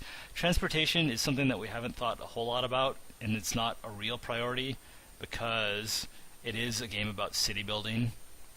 So the focus of the game is mostly going to be on your city, which means you're not really going anywhere most of the time, right? So, you know, you can imagine like if you make contact with another city, then maybe you can send like an emissary there or something like that, and that's where transportation would come in. But it's not like you're going to be trekking all over the place, and we need to have this super rich transportation system. So, you know, boats is like transportation plus water. So that's like doubly dicey. Like definitely no boats in the first release. Well, not I won't say definitely no boats, but it's not like you'll build a ship and travel to another continent, because like I said, the focus of the game initially is going to be on your city. And my family's home. Hi family. That's cool. I work out of my house, right? You guys knew that. So family's home, and then watching me stream. Yay. Okay, chat questions. Are you going to do season packs like Christmas, Thanksgiving? That's a great idea. Like releasing a mod around a national holiday. Super good idea. We'd like to do it. When playing as a race, dwarves or humans, will you encounter the other race? Yes. Sometimes.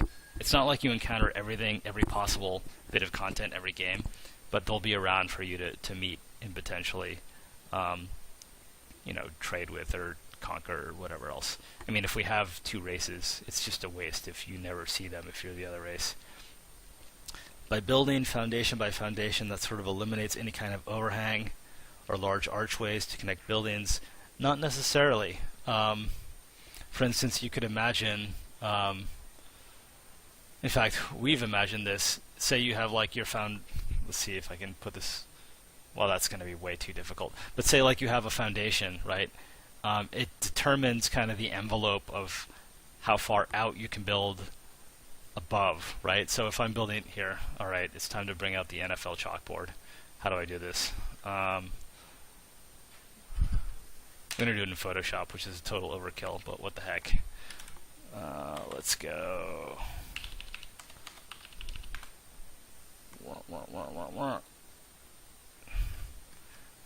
How's that? This is total overkill, but I mean, oh man. All right, fine, we'll do it that way. That looks ugly, but no, that's not what I wanted. I'm gonna juggle windows, and this, like I said, this is maybe an ill-conceived idea. All right, so say like I've got like, how do I get a brush in Photoshop? I'm losing my mind. Say I've got, can you see this? Yeah. Say I've got like this floor here, right? I've decided, let's just keep it simple, right? So this is floor number 1. Excuse my horrible mouse art, right? This is floor number 1. And now I want to like build up, right? So I'm building up, okay? And now I'm going to like make another layer. Oh man, hold on, because I want to like not do this in a horrible way.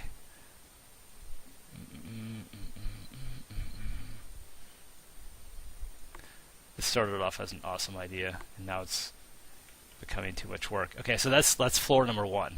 So let's like blur that out a little bit, and that kind of defines like the basis of floor number 2, right? So use Illustrator. You know what? I should have used Illustrator, but it's too late now, right? So the simplest thing I can say is like, okay, so because, okay, hold on, there's like a,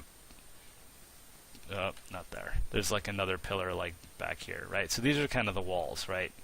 So at a super basic level, I've got this box, and for floor number 2, I can say I want to build it like here, okay?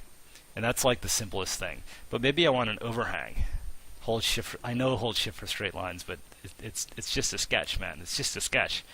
But if I want like an overhang, maybe like if I'm building from wood, I can build an overhang that's like.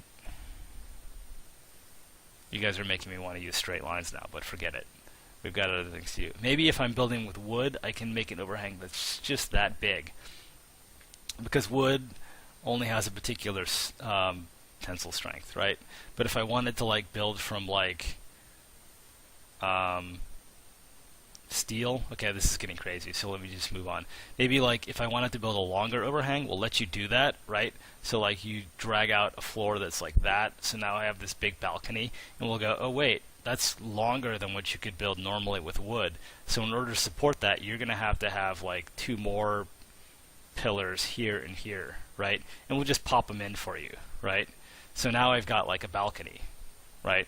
And then I could put like, if I wanted to, I could put railings here, or I could even have like another floor, right? Which is like this. You guys get where I'm going here, right? This isn't too bad, right? And so now I've got like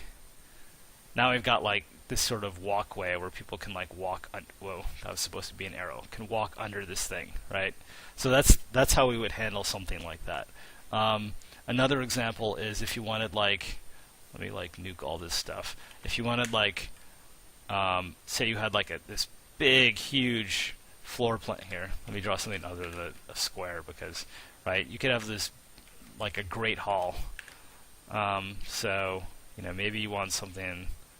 All right, I'm going to use shift because boink, boink, boink, boink, boink, right? And then you want like, just for scale, you've got like this entryway, and then you've got like and then you got a bedroom over here, right? And then you like, wow, this is actually almost in perspective, totally by accident, right? Maybe you have like little hallways here. Come on, man. Come on, man. All right, and I bet you didn't know I had a Cintiq, did you? I do. And if I was smart, I would have done this on the Cintiq from the beginning, but I'm not a smart man, right? So say you have like this floor plan, right? And like a guy, just for scale, is like this big. Here, I'll draw him in here, right? A guy's like this big, right? Well, this is like an enormous room over here, and there's no way you can build this out of wood this big, right? The walls sort of go up like this, right? So if you did this is all like plans, right? I'm not going to guarantee that we'll do this, but this is what we want to do. If you want to do this, then to build this huge room and to build like a roof on top of it, then we're going to require that you have pillars like to support this thing, right? So maybe like here, here, here, here, right? So like 2 rows of pillars, right? So that the largest area that is unsupported is like something like this, and this will be defined by your building material. Like, so these regions that are unsupported can be like bigger if you're building with a higher quality building material. Yeah, basic physics. Thank you. Yeah, so we'll have basics physics because I mean. And this is why we have this kind of idea of a building workflow where you're not just like clicking voxels, click, click, click, click, click, click, click. Here's my building. Instead, it's like here's the floor, here are the pillars, here are the beams, here are the walls, here are the roofs. Because now we know semantically which individual brick corresponds to all those different pieces. In long term, I'm not promising when this will come in. But we have the data structures in place so that long term, if I knock out this pillar, well, I know, hey, guess what? Like this wall and like this wall, this back wall, are going to get knocked down. They're going to fall, which means probably like this corner is going to crumble, right? So we can build in basic physics models for this stuff. So that's kind of the way building, that's a preview of the way that building will work. Which is why, I mean, maybe you can start to see now why we were a little bit nervous about releasing like that super simple prototype where all you can do is drag out square houses, because we have big plans to make buildings like building really interesting, and the idea is like we want you to be thoughtful about the way that you're designing your buildings. Maybe not in the base game, but like if you think about like PvP, if that's what you're into. If you build this super fragile building and I can see sort of that, oh, hey, guess what? I can knock out this one support pillar and crumble a huge hole in your wall and invade your town and kill everybody. When we can get to that's going to be awesome. Okay. Whoa, wait, really? Did Felicia Day tweet us?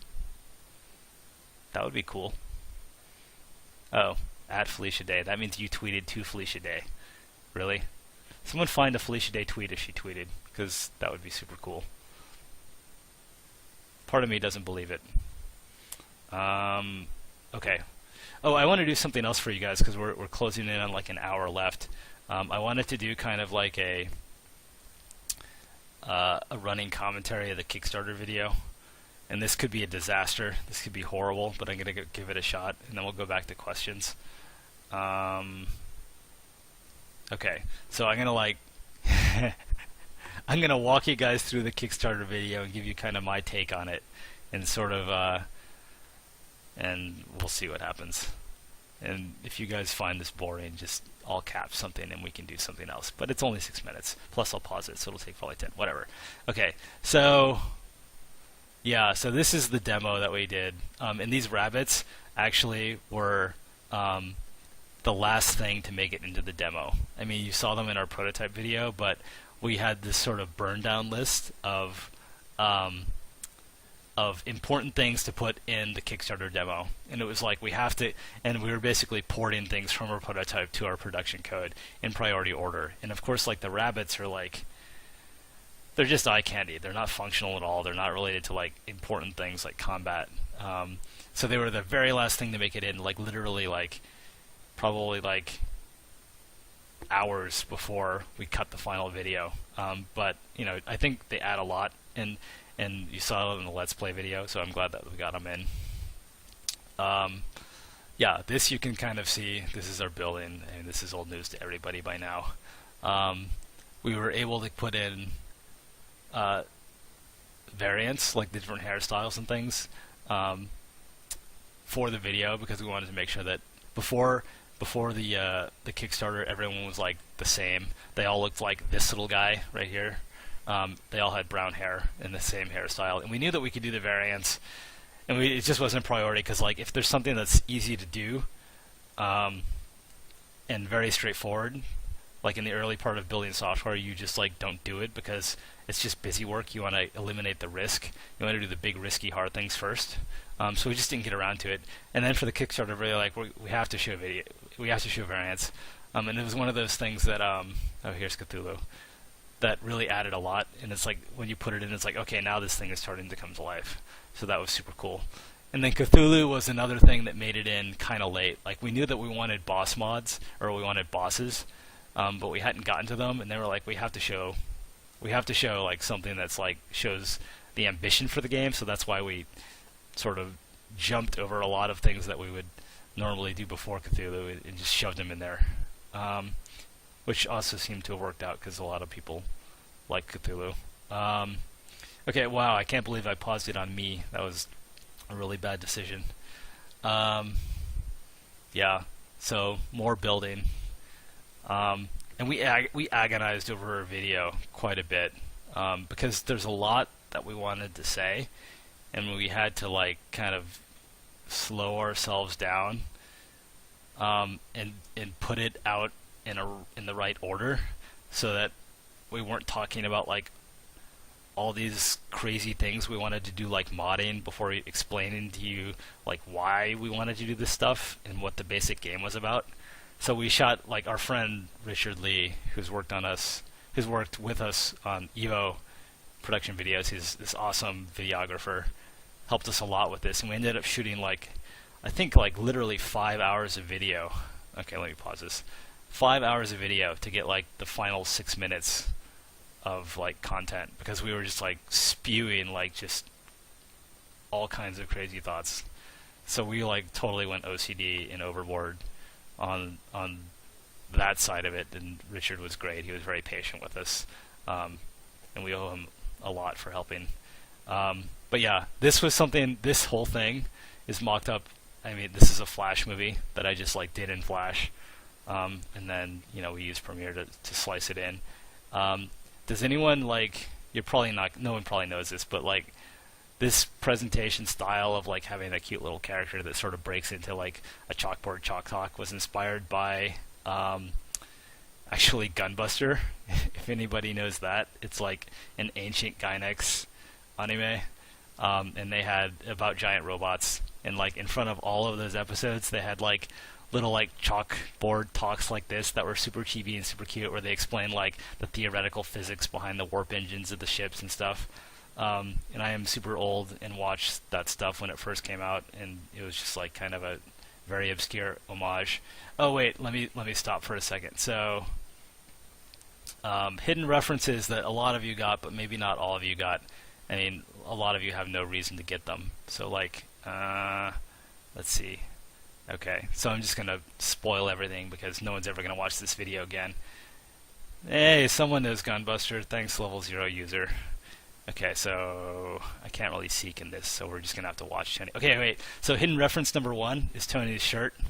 This is a shirt by a company called Broken Tier that makes a lot of fighting game fan shirts. And this symbol is swords and stuff, which is a reference to the character Strider Hugh in Marvel vs. Capcom 2 and Marvel vs. Capcom 3, who fights with a sword and attacks with things like bombs and like robot birds and robot dogs, so lots of stuff.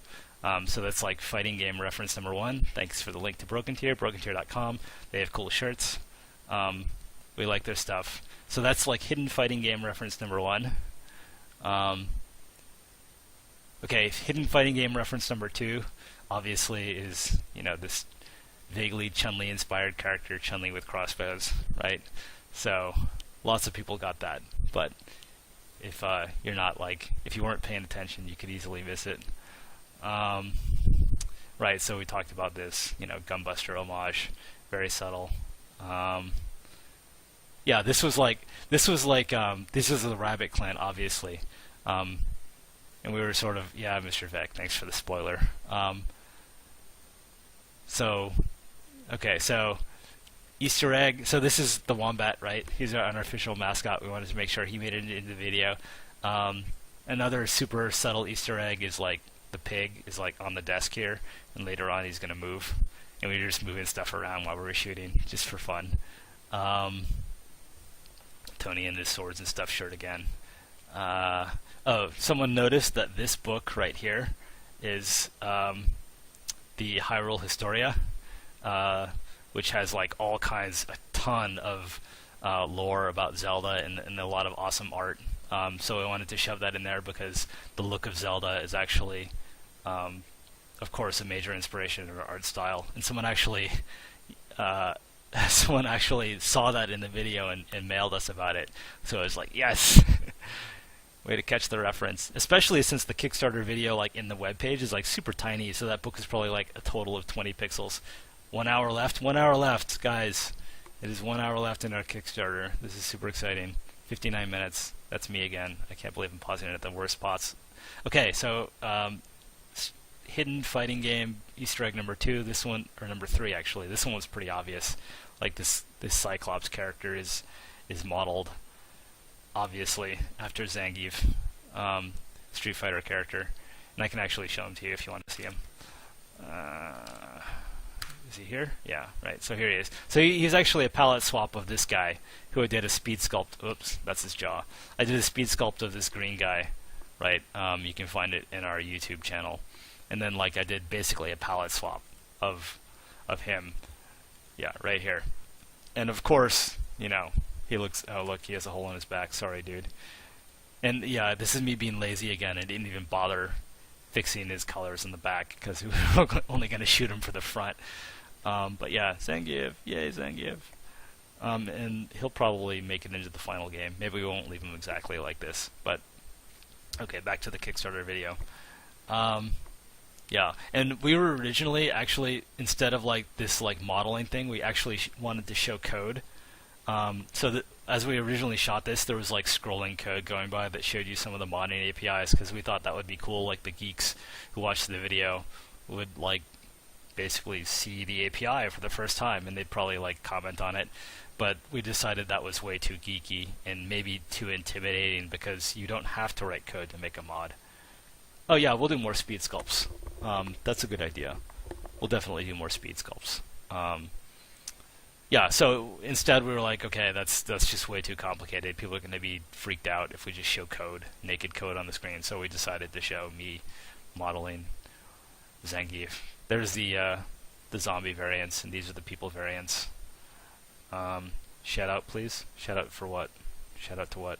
Can we get a shout out for Spike? Oh, Spike has been awesome. Yeah, shout out to Spike for helping us, especially with the streams. And shout out to Harbi Chidan. Sorry if I butchered that.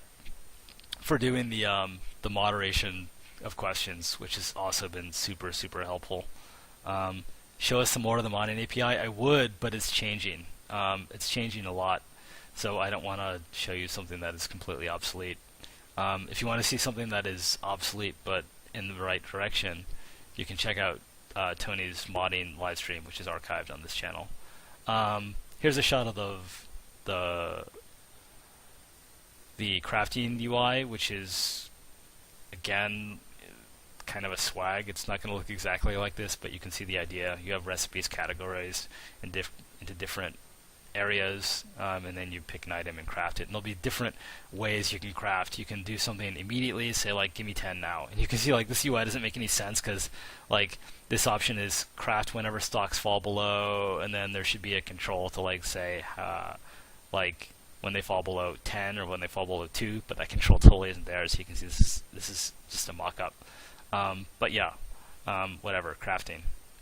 Is there anything else interesting here? Right, so this is something that you can see in our prototype video that we wanted to show off, and it's kind of subtle, but it's going to be important in-game. So this is like the outside of a building, and you can see it's not a square house with a peaked roof. This gate is something that you'll be able to craft. You'll be able to decorate with standards and things. Here's a crenellated roof, right? Maybe you put some chests up here to store some things. And then there'll be a mode of display where you can like remove things that obscure the interior of the building. And you can see this in our original prototype video, the very first video we did back in November, where like we pop off the roofs and we pop off the walls that would obscure the camera from seeing inside, and then you can look inside your buildings, and that's going to be a view mode, so you can like just turn that on and scroll around your town and just look at the inside of everything, right? And what we'll probably have to add is also a way of focusing on which floor you want, because obviously if you wanted to see the second floor, we should show you that instead of the first floor. Yeah. Is the camera fixed? No, the camera's not fixed. You can see in the Let's Play video that you can like move the camera around, you can zoom in and out, you can rotate it, you can pan it. Yeah. Okay. We're almost done here, and then I can go back to questions. This is just combat, whoop-de-doo. This is a total first swag at combat. Like, I don't know if this is the way combat will be in the end. It'll still be real time, it'll still be sort of leisurely paced, but we'll see. Notice here, like here's like an epic pumpkin, right? So you can see this is a pumpkin patch, and it has maybe these are like juvenile pumpkins and these are normal pumpkins. And then if you play the farming aspect just right, if you manage your farms particularly well, you can get an epic pumpkin, and the epic pumpkin has all kinds of particular benefits. And then like this is a guy who's just chilling by the water, right? So that's just an example of we want people to like do interesting things when they're not busy, right? Maybe they'll just naturally go sit by the water and stare and watch, or they'll go play with balls or something like that. Okay, this is, yeah. So here's a brief little Easter egg, which a lot of people caught, like, confidential, don't put this in the Kickstarter video, which is just a joke. And this, like, display of farming caused us a lot of grief. What this is literally like a browser-based puzzle game that we wrote to prototype farming, and a lot of people interpreted this to mean, so we did this to flesh out the mechanics of farming, because it's a lot easier to work on this kind of a thing than it is to work on, you know, the full 3D version. A lot of people interpreted this to mean that like when you make a farm, literally this screen would pop up and you'd be playing like a match 3 game to make your farm, which is not the intent at all, and we screwed up the communication of that. Yeah, but the idea is like when we have like complicated ideas, we prototype them in an easy to iterate form. In this case, just a web UI game, a web game in HTML and JavaScript. And then once we have the ideas fleshed out, we throw that away and we use it as kind of a design document to inform the actual design. Yeah, farming is not Bejeweled. It's not a match 3 game. We thought about making it a match 3 game, but it just didn't jive. It didn't feel like farming. It felt like something else that was weird. But it is a tile-based. There is tile-based strategy to it in that there are adjacency rules. So you can see like these blue squares represent kind of like an irrigation pipe, right? And you can see like the shade of blue, the blueness of every tile represents the moisture, and you can see like there are 2 factors when it comes to farming. Wow, this is a total spoiler on farming, but whatever. There's the fertility level of the soil, so that's kind of like nitrogen levels, and this is inspired by reality. Not a slave to reality, but inspired by reality. And then there's the moisture level. So this particular square of the farm of this farm has a fertility level of 2 and a moisture level of 3. And the squares that are adjacent to this pipe are like constantly being fed moisture because it's like an irrigation pipe, right? Makes sense. And so there are gameplay rules that play out in terms of like what am I doing tile to tile to manage my fertility levels and my moisture levels. And then like different crops have different requirements. So some crops like a lot of water. Some crops require a lot of like fertile ground. Some crops require both. So how do you manage all of that to get the most out of your farm? Yeah, and there is no mini game. Like this part of the screen is a prototype to work out gameplay mechanics that will happen on the actual screen over here, right? And like I said, we totally botched the communication of that, but hopefully you guys get it now. You will not see something that looks literally like this ever in Stonehearth. I won't say ever, but definitely not for farming. And we don't have plans for you to ever play like literally a mini game. It's a sandbox simulation. Okay, enough about that. I hope I got the point across.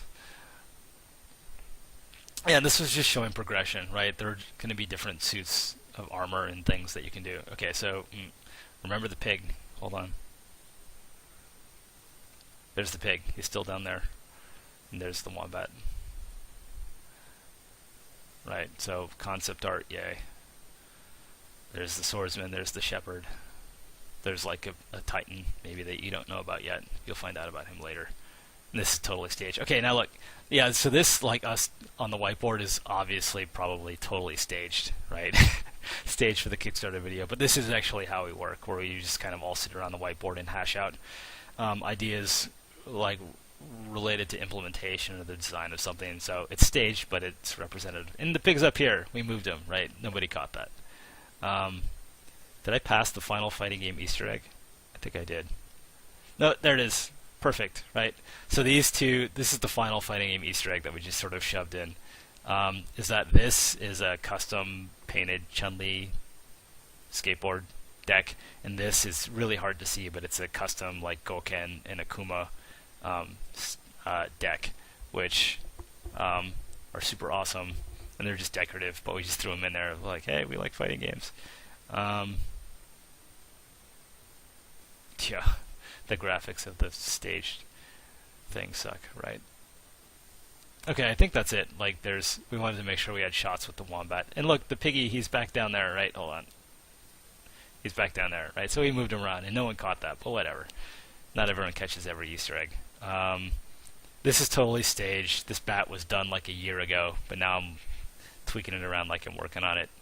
And now we're asking you for money, which was by far the most awkward part of the Kickstarter. It is very difficult, of shooting the video at least, it is very, very difficult to ask people for money.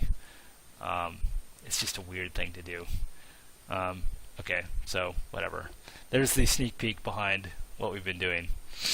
How much time do we have left? 40 minutes, 38 minutes. 38 minutes behind the left in the Kickstarter. This is like nuts. Wow, how high are we?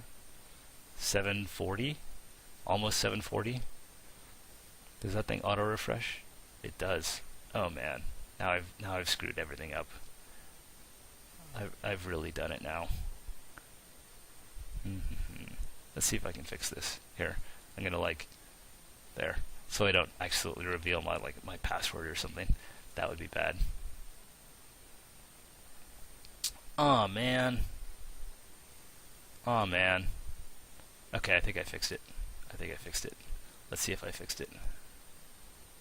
I fixed it. I'm a genius. Okay, so that's the sneak peek behind our Kickstarter video. I hope that was useful for you.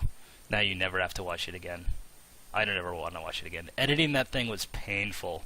It was so painful. Like, yeah, mainly because like I had to listen to myself say the same thing over and over and over again. And I hope we did a good job. We seem to have done a great job.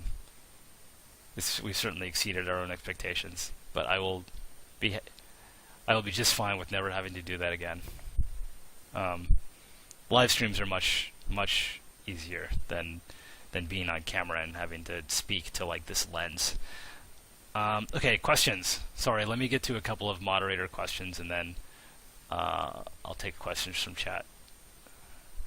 Will there be colonization aspects to the game, where from your main city you have satellite settlements? That sounds like a great feature for an expansion. We want to make sure that we nail one city management. That's not to say that you can only have one city. Like if you choose to like send some guys off and make 2 cities, we're not going to stop you. But that's not what we're going to optimize for. We're really focused on you've got one city which starts as like 7 people like with no shelter, no food, and then building that up to like a hub. And then once we have that nailed, we can expand on that. And then same questions, can you build multiple cities to make an empire? Okay, so that's a kind of different question. The way that we think about an empire in the short term at least, or for the first release, is with this connected mode, which we're probably not going to hit that. We're not going to get $250,000 in 45 minutes. But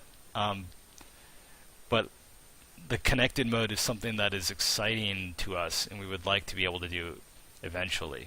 And the idea there is like you manage a city, but you and your friends or you and your clan together are an empire. And each one of you can have a role in that empire. Like you could be like, you know, the farming city that provides food for the rest of the empire. You can be like, you know, the outpost that's more defense based. And there'll be like, you know, real consequences for how you manage your empire when you're like maybe even waging war with other empires or something. But this is like in the far-flung future. That's exciting to talk about, but our focus, of course, is the first version of the game, which is like you cooperatively with your friends playing each either combined on one city or each doing your own one city. Okay, chat questions. Oh, good segue. Have you decided on the co-op mode yet? No. We know that there are 2 ways people would like to play co-op, which is everybody shared control of everything, all in one city, or each person in a co-op game managing their own city and then communicating and cooperating through things like trade.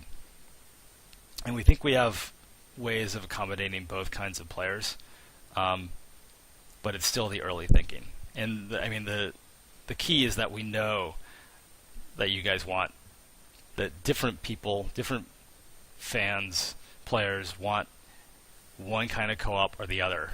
And you guys are pretty evenly split. So we know that we can't just do one and say, we're done, co-op is complete. Eventually, to have robust co-op, we have to support both. So if one comes in before the other, it's purely because it's purely because of a time issue or a schedule issue. It's not because we don't think both are important. And eventually, you'll be able to play it either way. When the Kickstarter ends, can you play a Jay-Z song and lip sync to it? Wow, that's insulting. Next, will there be playable evil factions later on? Yeah, I talked about it earlier. You can watch the archive. Like, we might do that for fun, but it's not a priority up front. We don't want you to say that you're good or evil from the start. That's up for you to determine. Will scaffolding be the same? Many people want it more realistic, but why not have certain characters stay up and be handed materials? Also, can you take chat off slow mode? No. Slow mode has its purpose. We like the way scaffolding works. If you start to try to model things like one guy stays up on the scaffolding and you start handing bricks off between people, The AI gets a lot more complicated, and really all it does is make building like more efficient. But there are easier ways to make building more efficient if we've determined that building takes too long. Like we could make everyone walk 5% faster, or we could make right now like a single block of wood that someone carries can make like 5 bricks or something like that. We could say it makes 7 bricks, and now building's more efficient. So it's like a trade-off between like, you invest a certain amount, like just having scaffolding at all is a big win. But the more detailed you make it, eventually you hit diminishing returns.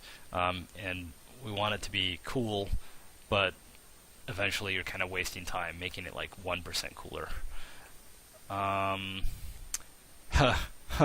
Have you noticed that Blizzard made a game called Hearthstone? Yeah, that was a bummer for us. I'm a huge Blizzard fan. I like WoW. Not so much Diablo 3, but I really like WoW, and I'm going to play the heck out of Hearthstone. I wish they hadn't called it that. But Blizzard has so many names. They name everything. There are like probably 1,000 names of different things in WoW. And it's almost impossible to like avoid all those names. It's not almost impossible, but it's really difficult. So finally we're like Stonehearth, great. And then we realized there's actually like Stonehearth Graveyard in Alterac Valley. So we're like, well, you know what, forget about it. We like this name, we're sticking with it. It's not trademarked, so we're on it, right? So we're going to keep the name, even though Hearthstone is out there and it's causing confusion. We're sticking with our name. Okay, let me take a couple of moderated questions. Is there anything else you guys want to see? Like modeling-wise? Let me see if I can find something just to bring up something other than like this graph, which is interesting, but not like the most interesting thing in the world. Where's Cubicle? Hi, Cubicle. Here, we can bring up Zangief. Zengiev, I think, is the correct pronunciation. That's not super interesting. You want to see the sheep? That's pretty good. For those of you who haven't seen it, because there's like lots of stuff in there that's kind of new if you haven't watched our previous casts. So this is just a scratch pad of all the different critters. Ignore this headless puppy. That's disturbing, right? So here are the pets, right? Here's one variant of the puppy. Here's like a collie type puppy, right? Where are the kittens? Here are the kittens. Hi kittens. Hi kittens. Right, here's a boar, who's my favorite critter. Just for whatever reason, I think we nailed the boar. Right, and then let's line up the sheep. And so you guys can look at the sheep. Right, get out of here. Get out of here, boars. Get out of here, kittens. Come here. Alright, just line them up, right? So here's like a ram, here's a sheep, right? And then obviously this is a shorn sheep, who I think is hilarious. Alright, so there, now you're looking at something new and interesting. I don't know if we'll have goats. Maybe we'll have goats. Yeah, I know, the kittens literally are bunnies with like different ears. They need work. I will fully admit that the kittens need work. We'll see if we can make them look better, or more kitteny. Can there be customizable single characters? Okay, so first of all, when you embark, you're going to be able to customize everyone before you start the game. So we'll randomly generate all your settlers, and then if you don't like them, you can change their names, you can change their genders, you can change the way they look. And then once in-game, you'll be able to craft gear for your military units, like specific gear, like leather armor or particular weapons, and maybe you'll be able to craft like some special weapons or some special gear, not weapons, some special utility items or special gear for your crafters. We haven't really come up with any home run ideas there, but you can imagine like you craft an epic hammer for your blacksmith, which makes him like everything he crafts is +2 or something like that. We're not really sure. Full army of Chun-Li. Yeah, you can make all of your settlers look like Chun-Li. At least all your starting settlers look like Chun-Li. Welcome, Gamma Goblins. Welcome to your first webcast. We're happy to have you. Suggestion. I'm in favor of having co-op with 2 different player cities after creating alliances to support a shared resource pool that both cities can manage. Both cities have their own personal resources as in single player. Yes, That is the second, I won't say the second, but one of the two modes of co-op that a lot of people have been suggesting. So that's one mode where like you're both in the same game, but you're managing your own city, and you can like explicitly choose to share resources either through trade or putting them in a shared pool. That's one version of co-op. And then another version of co-op, which people have asked for, is shared control of everything. There's one city. It's like you have two mice or something, right? And it's not a 50-50 split, but it's pretty close to an even split of who wants which kind of co-op. And so eventually we're going to support both. It's just a matter of when. Can you explain how mining is going to work? Select an area to dig out, select one box at a time. Are there resource nodes? Yeah, I talked about this earlier, Tiny, so check the archive. The Cliff Notes is that we'll start off with resource nodes and then gradually make it more and more interesting, where you can choose to dig down and then make mine shafts and things like that. But it won't be block by block. It'll be like, you drag out a shaft or something like that.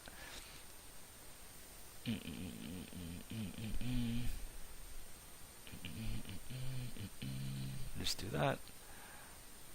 What can I do for you? Let's see if we can do it that way. What did that do? I don't know what that did. Yeah, that's good. Will a guild system be implemented in the game after Connected Worlds? Yes. I'm not going to say like yes, 100%, but that's like pretty core to Connected Worlds, is the ability to band together a bunch of players in a guild and say like our cities combined, connected, are an empire. That's the idea. Okay, let me take some from the moderated queue. Oh wait, what are we at?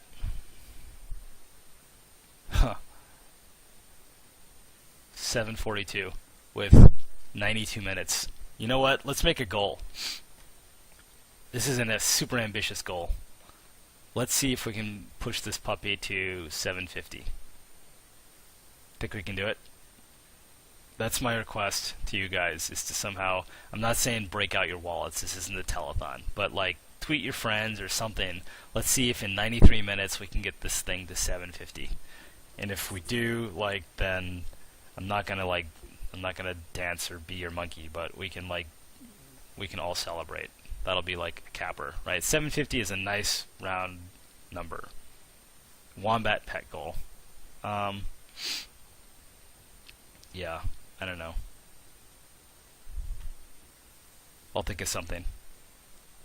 Okay, how about this? If we hit 750 on the Kickstarter, this is not PayPal, if we hit 750 on the Kickstarter, I'll give you a variant of one of the pets that has goggles. It might be the dragon, it might be the mammoth, but one of the pet variants will have goggles. Promise, if we hit 750. So all you goggle people, you'll get your goggles. Alright, questions. Does the buddy of the beta buddy tier get the kitten awesome? Yes. For all the buddy tiers, the buddy gets all the rewards as the normal. Well, wait. Yes, right, because none of them are physical. Yeah. So both the buddy and the other buddy, both accounts get all the virtual rewards. Okay, a couple more moderator questions. How big do you plan larger battles to be?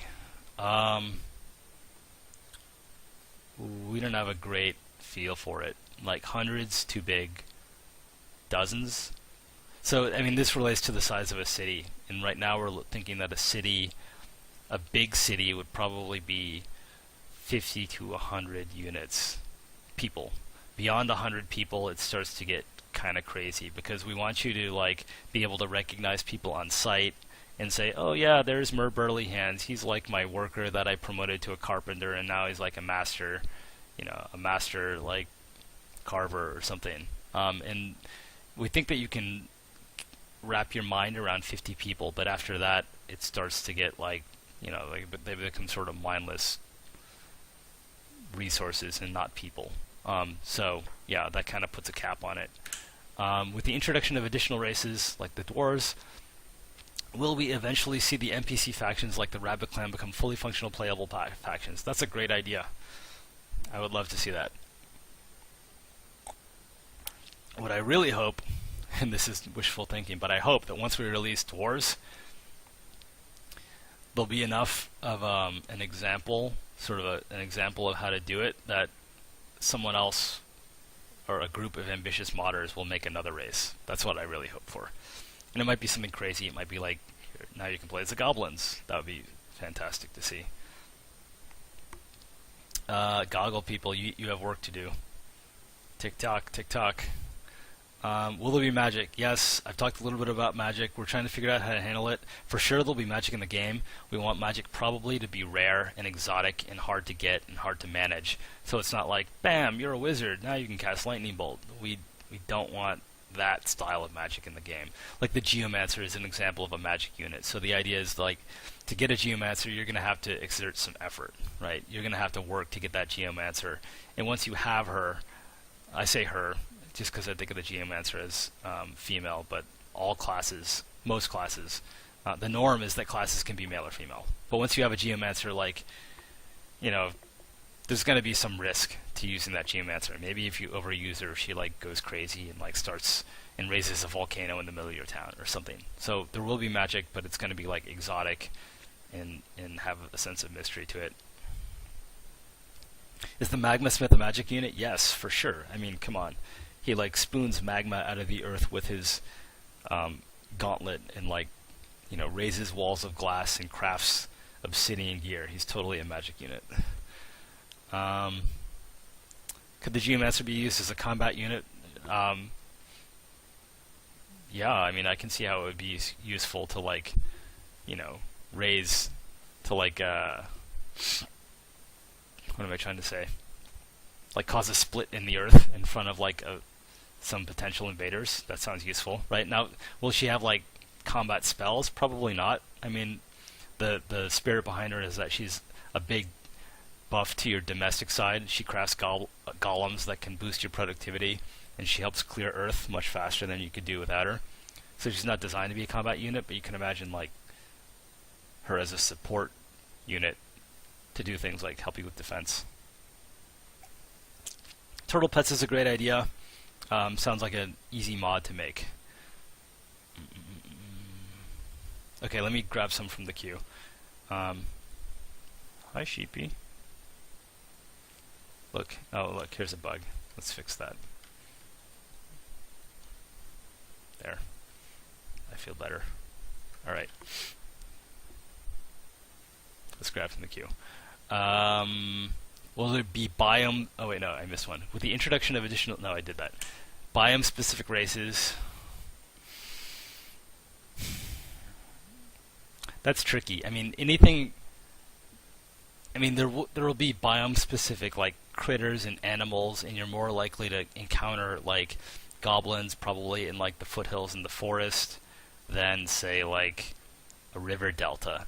But we don't want to go too overboard on that, because we don't want to mask off, like, a large percentage of the content based on where you choose to settle.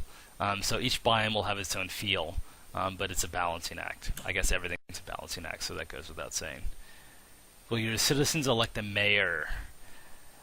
Or will there be a king? Lots of people have asked for this, so we're taking a closer look at it.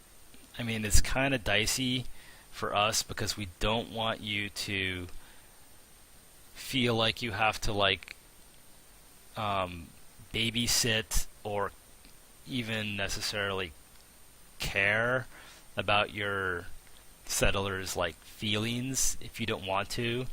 Like, they're gonna have, like, you know, they have feelings, and if you really want to like watch someone live out their day, you can. But we don't want, like, if you imagine like two extremes, or like there's like StarCraft on one extreme where your units are like purely a means to an end, and The Sims on the other end where it's like you can like peer into like the psyche of your little guy, and you know everything about them and their wants and hopes, and a part of the game is managing that. We want to be like kind of in the middle, but closer towards StarCraft, where like your people, you can think of them as like hardy, smart, independent guys that don't need babysitting, right? You can tell them what to do, and they'll do it, and you can rely on them. But like So how does like a mayor or a king unit fit into that? Like because the mayor or the king is kind of all about, or a lot of it is about like kind of looking at him and like seeing, well, like he's got like this awesome crown and these robes and this like really tricked out bedroom or something, and that's getting closer towards the Sims territory. And the Sims is a cool game, but it's just not the kind of game that we're building. So we're thinking about it, like if there's a way to do it that stays in line with the spirit of the game. And if you have ideas, when the discourse comes back up, definitely post them there. If we reach 720, could you make a dwarf right now? You mean make a dwarf like in Cubicle? I already did, dude. If you mean like put the dwarves in the game, no. Special effects for different ores. Yeah, we have this general idea that like materials matter. So if you make like a bow out of oak versus a bow out of cedar or something, the bow has different stats. That's a really hard thing to do generally in a way that's moddable. So if we can figure it out, then the same thing could apply to ore. Or if you make like something out of, you look at, well, ore is interesting because like different ore have vastly different physical properties, way more different than wood. But if you look at two like sort of, make two made up ores, right? Maybe one is like conveys bonuses, defensive bonuses to weapons, and one conveys offensive bonuses.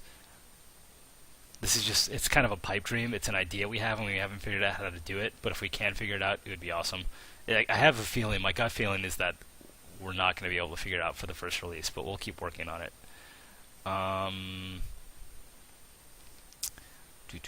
Will monsters have their own cities? Asked and answered. Kind of. They won't be as elaborate as your cities, and it's not like they're going to build them in real time, because that's just too much effort for the benefit. Hey, look, we ticked up to 744, so we're getting there, guys. We need like 6K for Goggles with Pets, and we've got 83 minutes. 83 minutes, really? That can't be right. Is that right? Don't we have like 24 minutes?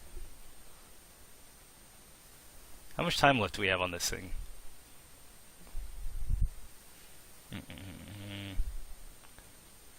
Let me load up another browser window, because I do not believe you, Kickstarter. You're lying. Do we really have 83 minutes?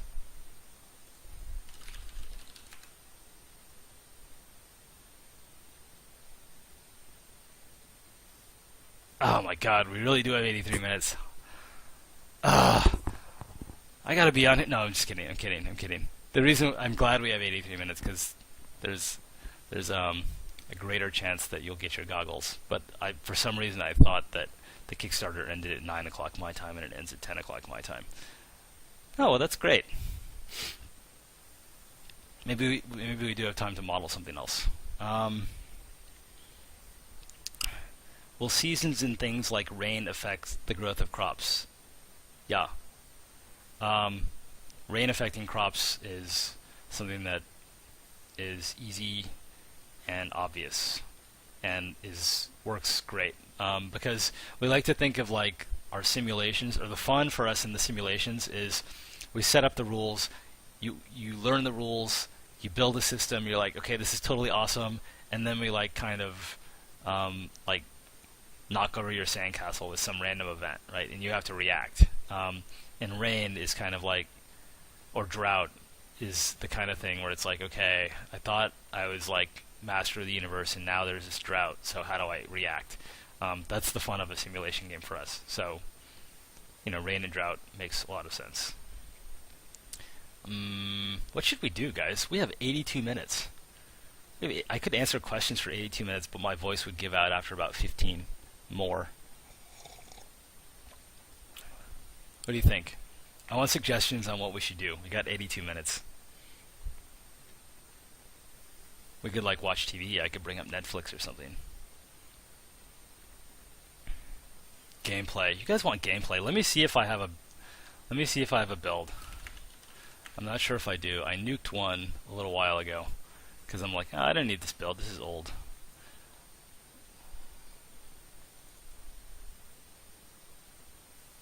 This is like totally random what I'm bringing up right now. It may crash. It may be like, here, I'm not even going to put it on stream because it might be like the X-rated version that we did a while ago. I'm kidding. There's no X-rated version. Maybe. Maybe I'm kidding about kidding. Alright. There. Let's see what this... I don't know when this build is from. I don't know what's going to happen. Well, it's fairly recent because we've got Civ variants. Yeah, you guys are sick. You want to see the X-rated version? That's foul. Not that, like, whatever. I'm not gonna go there. So okay, so I can show you like some of the artistic choices we've made and some things which are maybe not obvious. And let's just make them do something because it's interesting. So something that we had to rip out of the Let's Play version because they were buggy were tree variants. So this is like, oh, and this version doesn't have UI. So like these are like some oak trees like here, here, and here. Can you see this stuff? Yeah. And then like these are cedar trees. You can see the model is different, right? So we'll have different tree variants. Hey, chop something down. There they go. Something that you can see is that like getting this voxel stuff right is really, it's kind of like it's been a learning experience. Like not all voxels are the same size. Like if you look at the voxels in like on these guys, they're, wow, this thing's kind of chugging along because I'm running XSplit at the same time. Usually, what's their frame rate? Uh-oh, did they control? Is that it? Yeah, it's running at 30 frames a second because XSplit is like V-syncing it. But the voxels on this guy and all these guys and on this block of wood are not the same size as the voxels in the tree, which are not the same size as the voxels in the flower. And it comes down to something that I've said before, which is like to get this 16-bit voxely look, it's really about having the right level of detail. So if you have like if you add too many voxels, it just looks bumpy and bad. If you don't have enough voxels, you can't express the amount of detail. So when it took me a while to figure this out. I mean, maybe this is like obvious and I'm stupid, but oh wait, that's the Pathfinder at work. Let me turn that off. Once I figured it out, it was like, oh yeah, duh.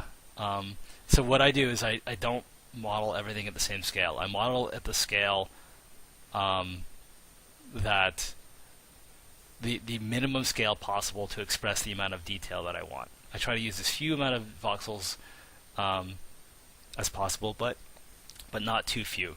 And then we scale things up and down. And here, if I make like in the other thing that we've done stylistically is like scale is completely out of whack. Like let me make another stockpile like right here. You can see like this is an old build because there was no indication. Like I'll make another stockpile and it's like what's going on? I can't see anything. Like we fixed that bug, but like I let go of the mouse and there it is, right? So we're fixing bugs left and right. Okay, great. Everyone stopped. So like if I look at like this flower, it's kind of hard to see, but like that flower comes like up to this guy's waist. So these are big freaking flowers. But it all makes sense, like because it just like looks right. So a lot of this is by feel, and like this guy's head is like comically large in relation to his body. But where I usually mess up when it comes to art, it's because I'm trying to model reality a little bit too much or do something that's anatomically correct. And I've learned gradually to like, just try to be more expressive and not be so uptight about trying to do what's like officially correct. Another thing that you can see, I feel like I can just see the flaws of this thing because we have like lots to do, but like people like bunch up on top of each other way too much, so we have to bias the Pathfinder to have people naturally spread out and not walk on top of each other. Oh, let's build something. Let's go. So I can drag out a house, and again, this is not the way building will work. This is placeholder. This is the tip of the iceberg, right? And then I can. How do I get out of this? Right. Okay, because there's no UI. Is that gonna work? There. 1, 5. Yeah, there they go. All right, way to go, way to go, man. A big thing that's missing from this build are girls. We want girl units, and the problem there is that the proportions of the female settler are slightly different than the male settler, so she requires different animations and basically doubles the amount of work. Not literally doubles, because I can take the male animation, tweak a little bit for the female character, but I have to make like all her animations, and then we can put her in the game, and that'll be good, because it'll be more interesting and more varied, and she's cute. Do you have a model of a cow? No, I don't have a model of a cow. Sorry. I don't know if we'll have cows. Cows are really boring. We might have like yaks or some made-up cow-like creature that's not exactly a cow.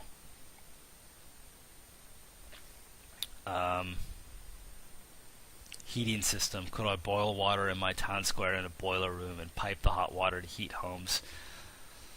That sounds interesting but complicated. Yeah. Like the idea of having to have heat. Like if we had a heating system, I think that we would start off with something much simpler. Like you need a fireplace or something like that, and then having like heated water with pipes is a lot of work for like some benefit. It's definitely cool, but you know, we're gonna sort of, in the first release of the game, hit the boulders first, and by that I mean like you got kind of like big boulders which are like obvious giant features that you get a lot of enjoyment from, like fixing buildings so that you can make these elaborate homes and houses and towers is an example of a boulder. And then we get like the rocks, which are like the things that are like cool but not quite as cool, but are still like, you know, worthwhile in the game. And then we get the pebbles, right? And then we probably never get to the sand, which are little tiny things that like you can have or but you're fine if you don't have them. And this pipe thing feels to me like a rock. Like it's something that eventually would be super cool to have, but there are other things that are more important. So that was super long-winded. Oh my god, we're gonna do it. Probably. Keep working. We need 5K. We got 73 minutes to do it. And once we hit 750, you guys are guaranteed to get a goggle pet. I guess it's gonna have to be the whelp or the mammoth, because otherwise $15 backers wouldn't be able to get them. So it'll be probably a goggle dragon. You know what? When we hit it, right when we hit it, I will model the goggles on the dragon. How about that? Siege weapons. Sounds cool, but they'd have to be defensive, because in the initial version of the game, the odds of you going out to another city and sieging it are not necessarily super high, because again, we want the game mostly to be focused on your town. Look, this guy's stuck. This is a bug we have to fix. Occasionally people get stuck because he was building the doorway and then the scaffolding came in and boxed him in, and now he's trying to get out. He might get unstuck, he might not. Guess what, guys? We have bugs, and this is like a raw look at the game. What are some other interesting things I can show you? Like, oh yeah, this is interesting. So if I zoom way out, take this with an enormous grain of salt, because the world will be much, much larger than this in the real game. But this is the first implementation of our biomes, and I hesitate to call them biomes. I guess I should call them different terrain types. Like you can see, if you look really closely, like these high regions, these hills are a slightly different shade of green than the lighter shade of green here of the more flat region. And what's going on here is these high regions are what we call foothills. It's a terrain type with a model that models these sort of foothills as like gently rolling hills, and it's got like code that says, you know, make them like hilly based on some noise function, but don't make them like super smooth hilly like you would find like in Minecraft or typical voxel games. Make them more plateauy, because that kind of gets us the Zelda-ish, Mario-ish look, old school 16-bit RPG look, and it also makes it easier to build. If like, you know, you can imagine like this slope would be a super smooth voxel slope, and then there's nowhere to build. That sucks for Stonehearth at least. So yeah, but this sort of region here is like a hilly terrain region, right? And then the lighter region here is a plains region, and plains usually are perfectly flat. It's just totally flat. And on plains, the plain terrain model says draw a flat plain and put flowers on it and put like rabbits in there, right? And these are like super simple, basic implementations of these terrain models, and they'll get more complicated later. But you might ask, well, Tom, you just said that the planes are perfectly flat, but they're not, right? What's going on with like this edge here, right? Well, what's going on? Oops. Well, that was really inconvenient. Thanks, client. So I'm going to show this just so that you can actually see it, because I want to illustrate something. So what we're doing here is like we generate the world at like kind of low resolution. We say, hey, guess what? There's going to be like foothills over here and foothills over here and plains over here, right? And then the terrain models come in and define like the terrain in more detail, okay? And where there's a border between different kinds of terrain, like there's foothills here and there's plains here, we actually do like a smoothing, right? So that you don't have like abrupt edges of the terrain. And that's what this edge represents here, is like there's a smoothing function that transitions along this border between the foothills and the plains. And so like if there were mountains over here, and mountains were like made of like gray or blue-gray stone, you can imagine like a giant mountain like popping up over here. There would be a similar smoothing between like the foothills and the mountains, so that the terrain looks, natural, and not like you have like a lush forest and then the very next square over you have whatever, like a desert. We smooth out the terrain. So that's cool, and the engine is in place, and we just have to make it a little bit more interesting. And you can imagine, like, this is where I was saying, like, goblins will naturally inhabit, say, like, maybe foothills and forests. Well, the reason why we can do this is we have this model of terrain, which is like, we know where the foothills are, we know where the forests are, and there's a specific mod that is responsible for populating those regions with, modules and critters and monsters and stuff like that. Okay, so you got your gameplay. Yay, how close are we? We're getting there. 4.4K before we model goggles. Okay, let me take some moderator questions, and then I'll take some chat questions. Will settlers grow old and die and have children? This has come up a lot. We got to think about it. So whenever I say we got to really think about it, usually it means not in the first version, but we think it's interesting, so we're trying to figure out how to do it. Like on what time scale? Well, first of all, if people grow old and die, then you sort of have to have the flip side, or the game has a time horizon where your original batch of settlers will die and they won't be replaced. Children are tricky because, like, modeling all the different stages of like a baby and then a toddler and then a kid and then a young adult. Like, how complicated is that?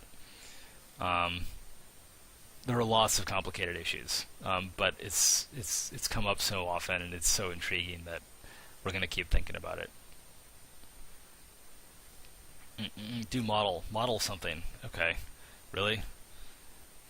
You can't just say model something. Give me like, I can show you some stuff which other people have seen before in previous live streams, but which are interesting. So like, is this what I want? Yeah.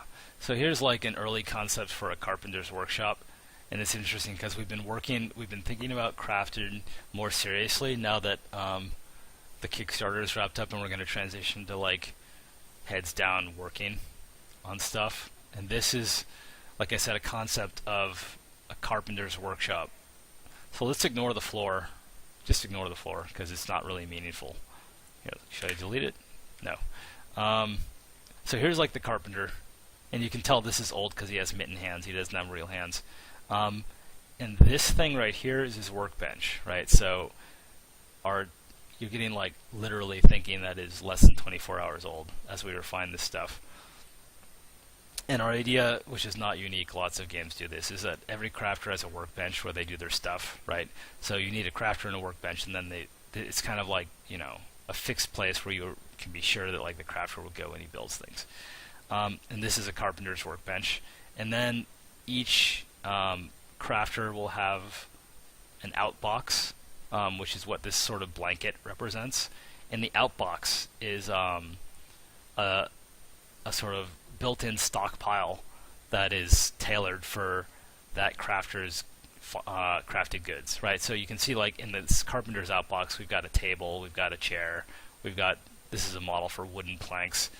Wooden planks aren't in the game right now, but the idea before was that it was like an intermediate crafted good, so before you could do anything you had to take raw wood and make wooden planks, and then you took wooden planks and made other stuff with it.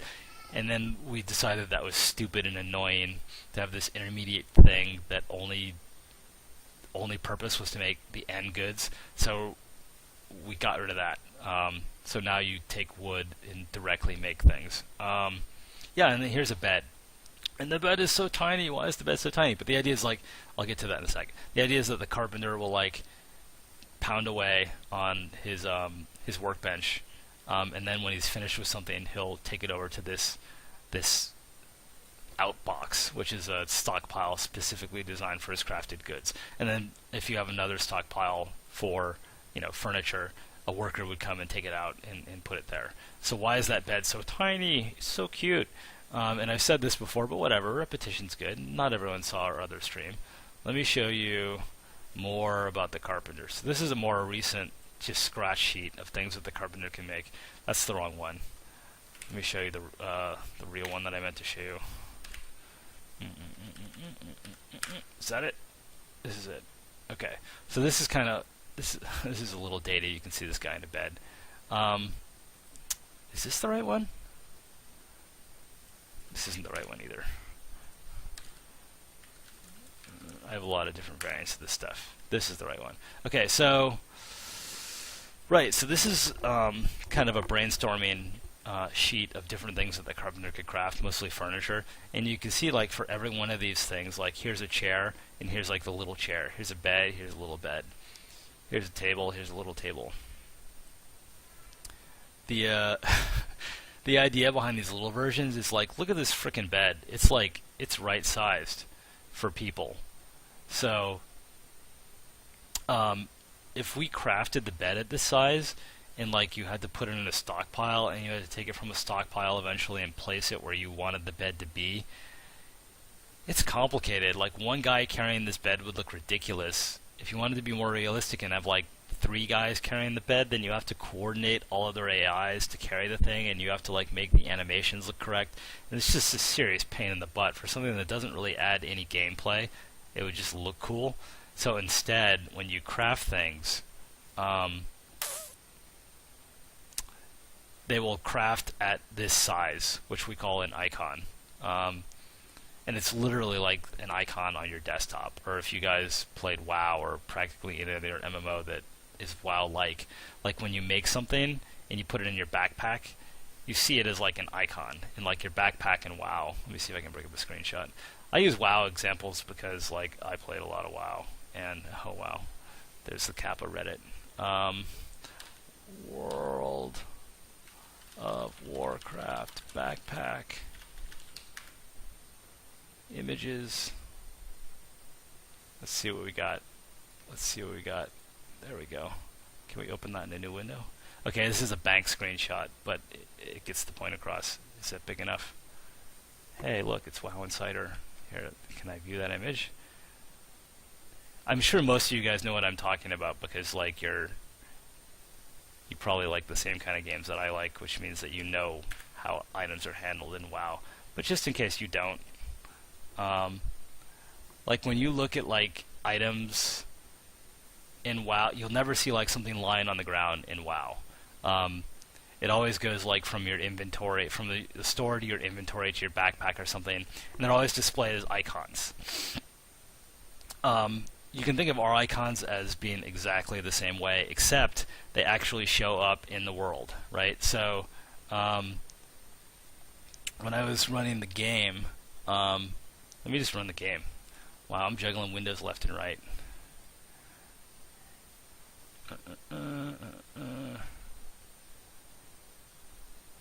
This is long-winded, but it's interesting for me, and it took us a while to come on this decision, so you guys are just going to have to bear with me, right? So, like, let me chop down a tree. Oh, by the way, this tree chopping stuff is totally placeholder. It's going to be much more epic eventually. All right, and go chop down this. So all of these wooden logs, these are like icon size. So the bed and the little tiny bed and little tiny chair are this size, right? So remember back to that backpack WoW screenshot. Like you can imagine this stockpile almost literally is like, you know, your backpack like sitting in the world, right? So these are iconic versions of the stuff that you have stored in this stockpile. You can only store wood at this point, but you can imagine these are like beds and chairs and swords and all the crafted things you have. And when you say like, hey, let's put this bed like over here in this house or something, like you'll see like a guy like pick up that little bed icon and carry it using the same or a similar animation that these guys are going to use to pick up these wooden logs, right? So imagine like, you know, this blonde dude is carrying that little bed, and then he'll take it to the spot where you said put this bed, and they'll like put it down, and they'll like be like poof, puff of smoke, and it'll like expand out to be the full-size bed. And that is a total abstraction, and it makes no sense, but it's a game, and it'll be fun, so screw it. That's what we're going to do, because it saves us a ton of work, and it'll be fun. Yeah, so, and it's cute, right? So we think this is the best of both worlds because it's important to us for it, like, as you're making these stockpiles, and eventually you'll be able to designate stockpiles to store different things, just like in, how do I rotate the camera there? Just like in Dwarf Fortress, you can say this is a stockpile for like furniture, this is a stockpile for ore, or whatever. And like if you're zoomed out like here and you're looking at your city, we want you to see these stockpiles and have like at least a qualitative sense of like all the stuff you got. It's just cool to see like, oh look, I've got a lot of wood, right? Oh, I need more space for wood. It's neat to be able to see this stuff in the world. But if we had to do it at like real size, it just becomes like harder to read, and we have to have like all kinds of crazy logic about how do we like bin pack efficiently like different size items and stockpiles, and it's just like a mess, and it gets complicated. This is a bad bug where they do kind of this Congo line. We need to fix that. It's just complicated. It complicates things for no good reason. So I mean, this is a super long-winded digression to say like we come up with this icon solution, and I really like it because we get like the best of both worlds. You get like to see everything in the world. Everything that's in the world is visible in the game world. You don't have to go to some like mysterious inventory screen to see what you've got, and it's like super readable. Yeah. Whew. Did that make sense, people? I mean, what do you think? Oh yeah, the goal for the goggles is without PayPal, so we need like 3.5K, which is achievable. You guys can do it. Wow, you guys are really big on the questions.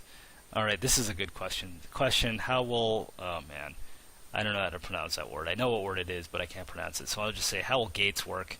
How would they operate it? Could I use Steam to open and close it? You guys are big on Steam. Could I use them as doors activated by levers? Yeah, so that's a good question. Like, you know, you think of like a gate that could be activated via a lever or a winch or something. How is that going to work? We have to figure it out. The simple solution is that the engineer or something like that can produce like levers, and you can say this lever controls this gate, and now like you know, you can control the gate remotely.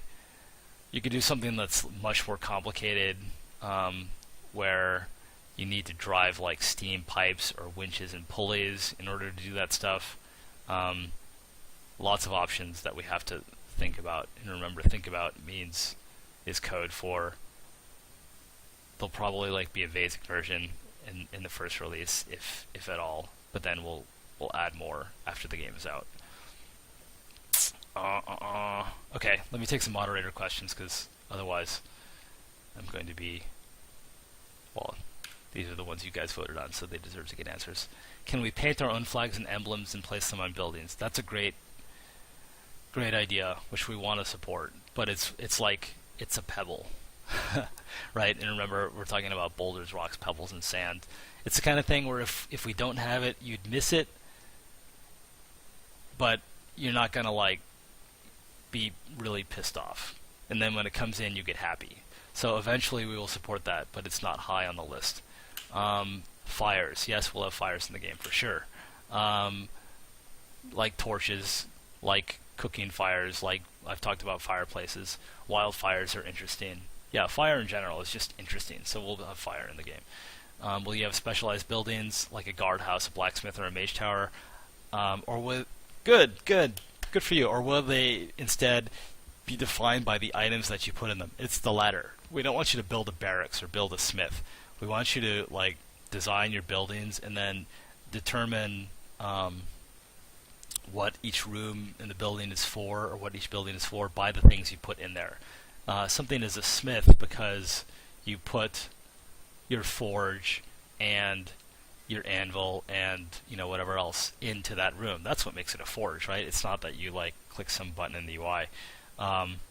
Yeah. So, and we think that's like that lets you optimize your city in ways that we didn't initially anticipate, right? It's just more flexible. Can buildings be damaged without being destroyed? Yeah, I talked about eventually, probably not in the first release, but hopefully in the first release because we're jazzed about it.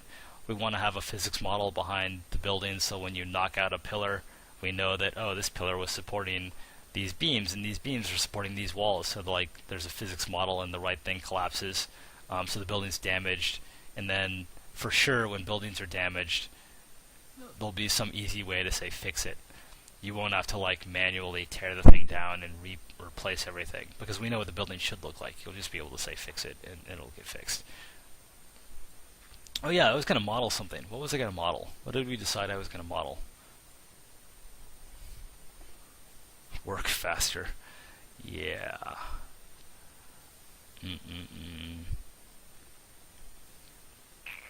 A model of wombat?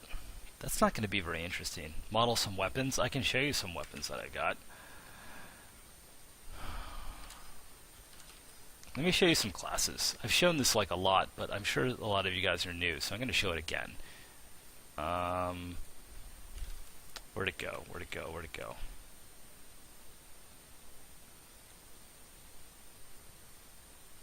Can't remember what I called it. There it is. This is a scratch sheet, which is like a year old, and I keep coming back to it, of different jobs. Sorry, I'm zooming past it way too fast. So like here is, and you can see, like anytime you see a guy with eyes that look like that, you know it's at least 4 months old, because these are what eyes used to look like, and that's bad.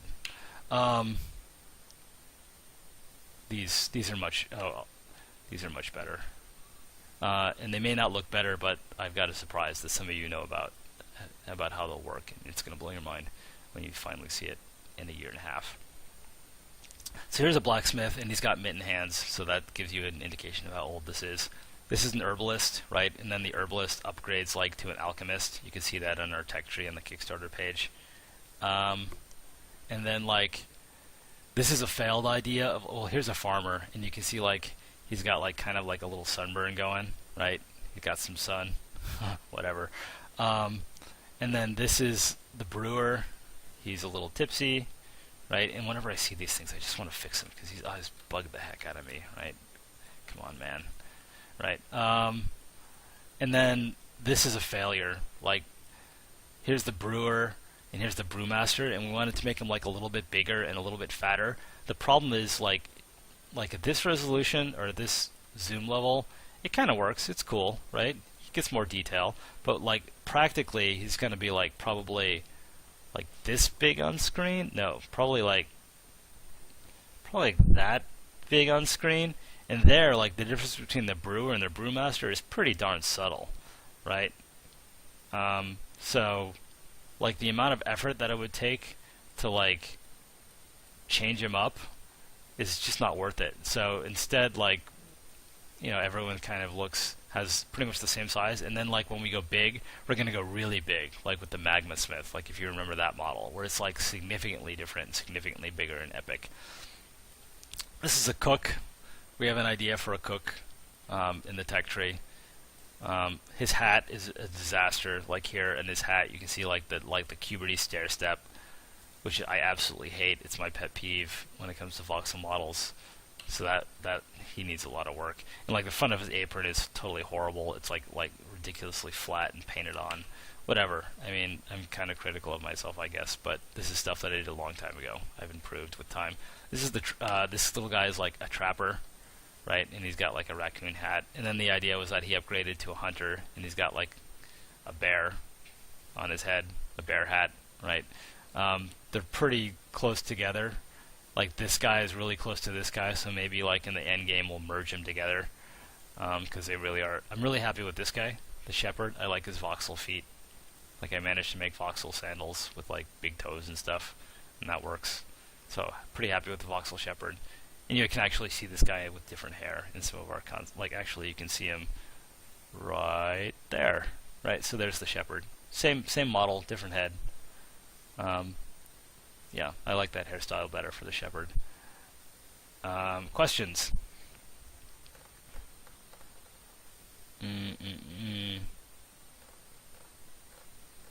Wow, these are questions that have been asked before. System requirements, we don't know. We're not targeting high NPCs. We're not going to intentionally do things that would bump the system requirements, but we just don't know. It's just too early.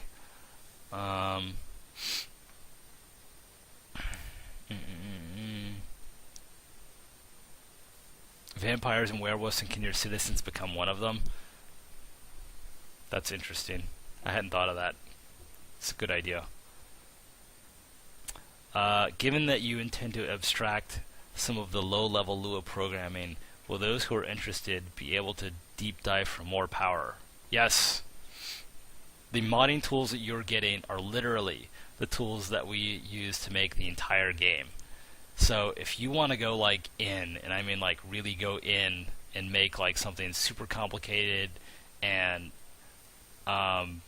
complicated and extensive, like if you want to make like a total conversion where like people are settling on the moon and you have to build like moon buggies and spacesuits and like mine gas, you can do it. You can totally do it. It's like going to be a ton of work, but you can do it because everything that all the gameplay systems that we built with the modding tools. There's no difference between what we used to build the game and what you get as a modder.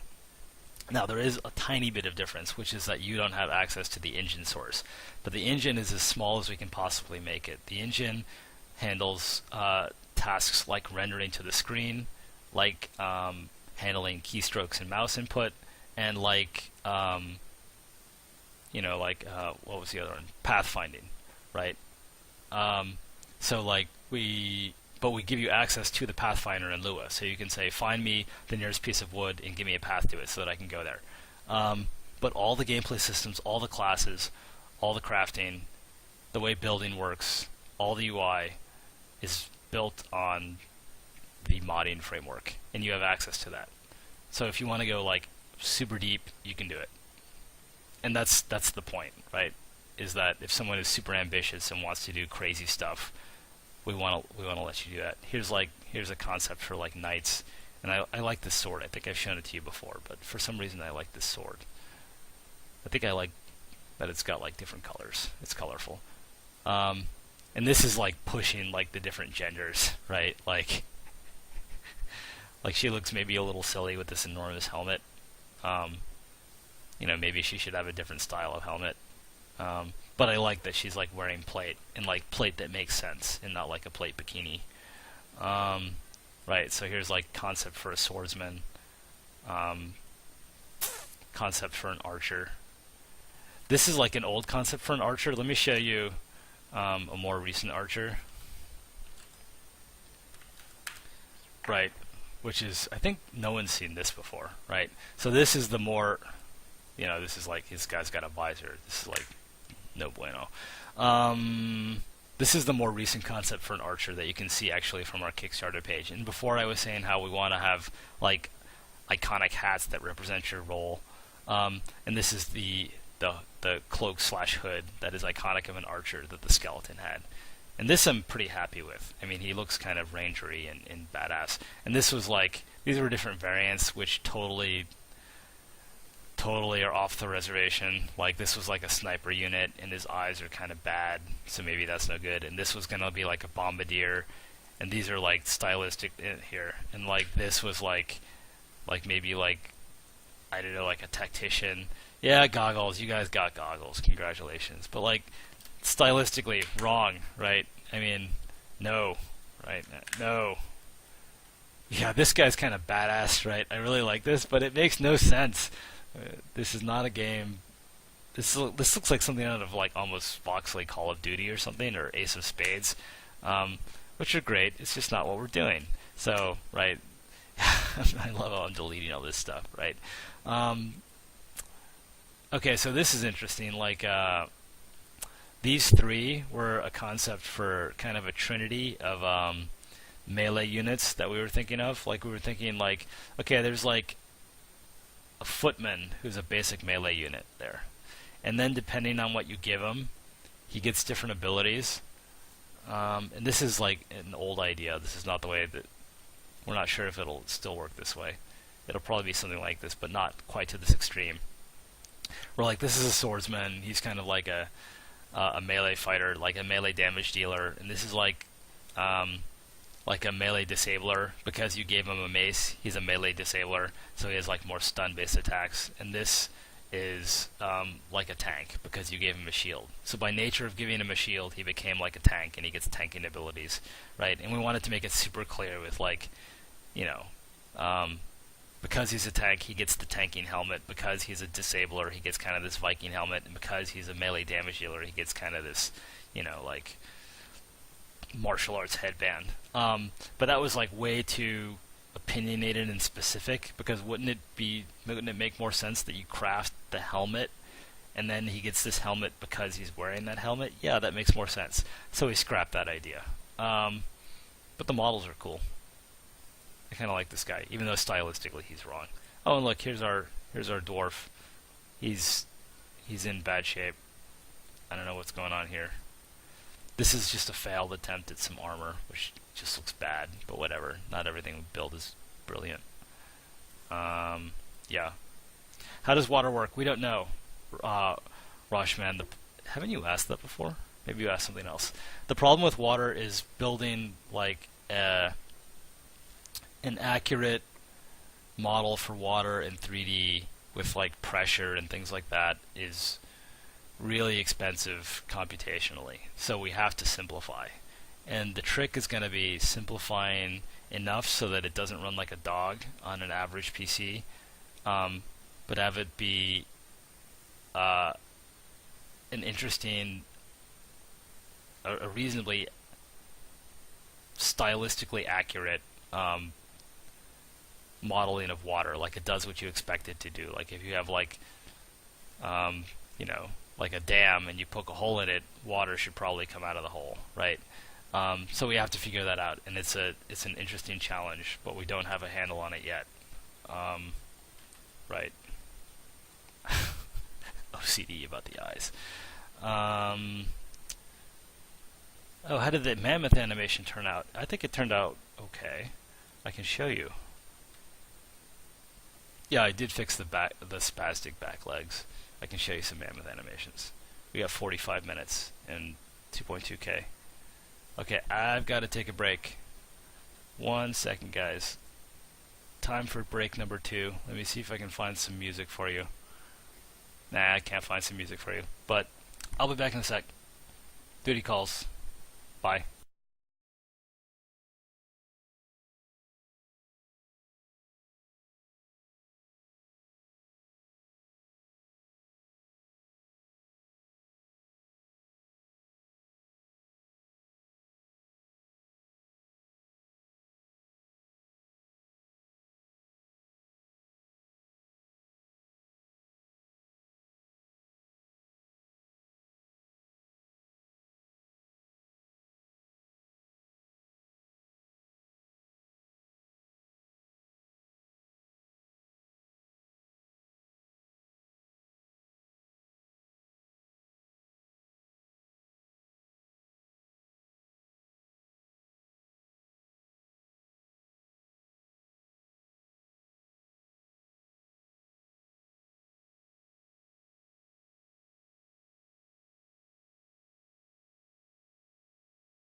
Hello.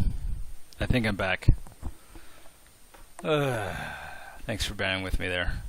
Am I back? I'm back. Alright, someone asked about the mammoth. Let's see if I can make this thing work. This is 3ds Max. It's my weapon of choice when it comes to 3D modeling and animation. And thankfully, I don't have to do much 3D modeling. I'm not a very good modeler. I think I'm a apprentice animator. I've managed to, I think, make animations that look pretty good.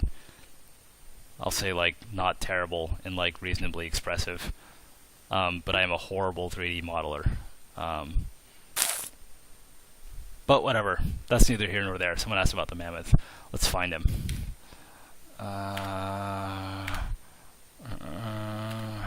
Guess what? I store everything in Dropbox. It has saved me at least 5 times. Dropbox is like free, cheap, not free, but cheap, effective source control.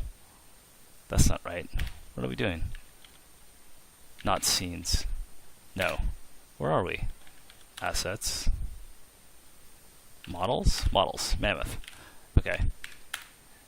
Yeah, so hey, guess what? Dropbox keeps like the last 4 revisions of every single file that you put in Dropbox. It's just like a feature of Dropbox. So if you accidentally delete a file, or if you accidentally like overwrite one file with another, which I've done like 5 times, and sometimes on some super critical assets, you can just restore it from Dropbox, which has saved my life multiple times. So they're not paying me to say that. It's just an endorsement. So here's the mammoth, and this is not interesting because he has no animation. So let's go back to the animations that we made for him. So here's his running animation. So remember before when we were modeling him, he had like super janky, nasty hind legs that were twitching and spastic, but I did manage to fix it. And I'm not like 100% happy with this because it's kind of too symmetric. It's too perfect. He should sort of like do more of like a little maybe like trot or something, but you know, it's not bad. It's pretty good. I like the way the trunk moves. Right? Maybe his ears. Like the ears are moving in symmetry. His hind legs are moving in perfect symmetry. It's a solid 8, right? Maybe a 7 or 8. Right? We can tweak it some more and get it up to a 9. And then here's my favorite for the mammoth at least, which is one of his idle animations. Like what is he doing when he's just like chilling? Right? We gave him this kind of a sneeze, right? Right, so we wouldn't do this in a loop, we'd just do it once, right? So this is the equivalent of like the rabbits look around animation. And yes, the mammoth can hop around like that, right? So we were thinking about this, and like it's a baby mammoth, so maybe he can hop, but like a full-grown mammoth would not hop for sure. But here's the thing: a full-grown mammoth would kind of like walk around. Maybe slowly, but this little guy is going to be like that big on screen, and if he just like walked around, he would look like you wouldn't be able to see it. He would look like a Roomba, right? Just kind of scuttling along on the ground. So like if he's hopping, at least you know you can see that there's a sense of motion there. So again, like reality is only useful as a starting point. If you want to change something, just change it. Wow, 1500 before we go to goggles. That's exciting. Let's reset the, let's go back to the kick track graph. See where we are. See how high that last... Oh, what? That makes no sense. Oh, okay. It's because they use GMT or something like that. Maybe not GMT, but whatever time zone they use. So we have to kind of like take this bar and like pop it on top there. So this is by far our best day of the campaign, which is like it's beyond the cherry on top. It's ridiculous. What else was I doing? How much time do we have left? 37 minutes. Not bad. Not bad. Huh? Babe interview? What? What is this? Don't be porn, don't be porn, don't be porn. Oh my god. No. No. Alright, ban this dude. That's what I get for clicking on links. See, now we can't trust each other anymore. Man, what a cold, hard world we live in. No, there will not be slavery. Oh, Leraldo, I should have known. There's not going to be slavery in the game. Sorry. There's probably not going to be torture either. It wasn't porn, but it was like spam. It was obvious spam.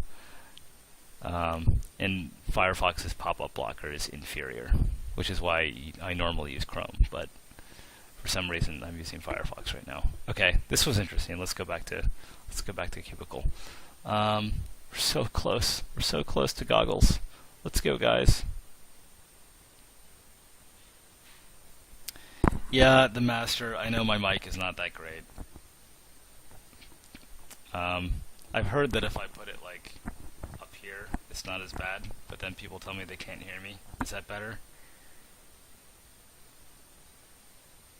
Oh, so for those who are like, for those who are new, I issued a challenge to hit 750.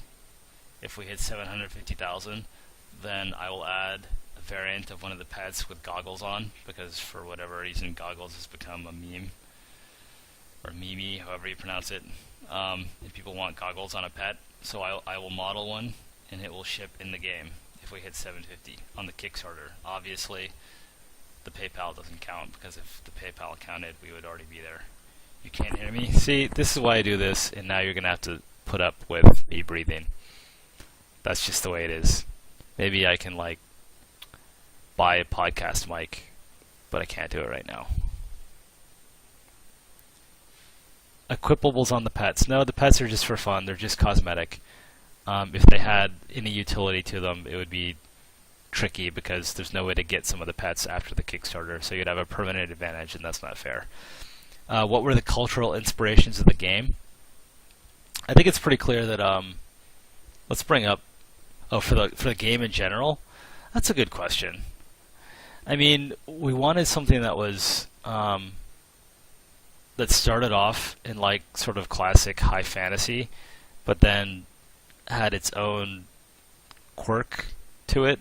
Like, I'm a huge Blizzard fan, and I think Warcraft does this incredibly well, where it's like, okay, let's start off with orcs and humans and ogres, and then like they add just like, you can tell when something is like Warcraft pretty obviously, because you know it's all about like epic heroic proportions and like scattered cultural references, like, with things like the way that the goblins sort of just behave, right? So we didn't just want to do like vanilla like high fantasy. We wanted to start there and then take like, you know, kind of a left turn or something. And then our other major inspirations, especially for the look of the game, were old 16-bit RPGs, and not just RPGs, but fantasy games, I should say, like the earlier Zeldas, and like Chrono Trigger. Yeah, so, you know, we want something that if you play through those games, or if you were a kid, or maybe even, I guess, yeah, maybe even a young adult or an adult during that era, that when you looked at the game, you would kind of get that vibe. Yeah, Final Fantasy Tactics is a big inspiration, both visually, although not so much visually, more, I guess, in the feel of it, and our class system is heavily inspired by Final Fantasy Tactics. So, like, you know, games of our childhood. Port forwarding. Way too early to talk about port forwarding. Okay, let me grab some questions from the moderator queue.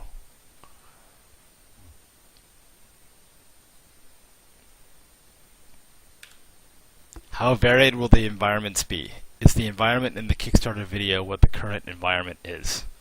Yeah. I mean, right now we have, so we'll have you know, a pretty decent variety of biomes, right? Like, you can imagine, you could probably guess most of them. we're not going to go too crazy because we want to give you. We don't want to be nuts with the world because the world is kind of like your blank canvas.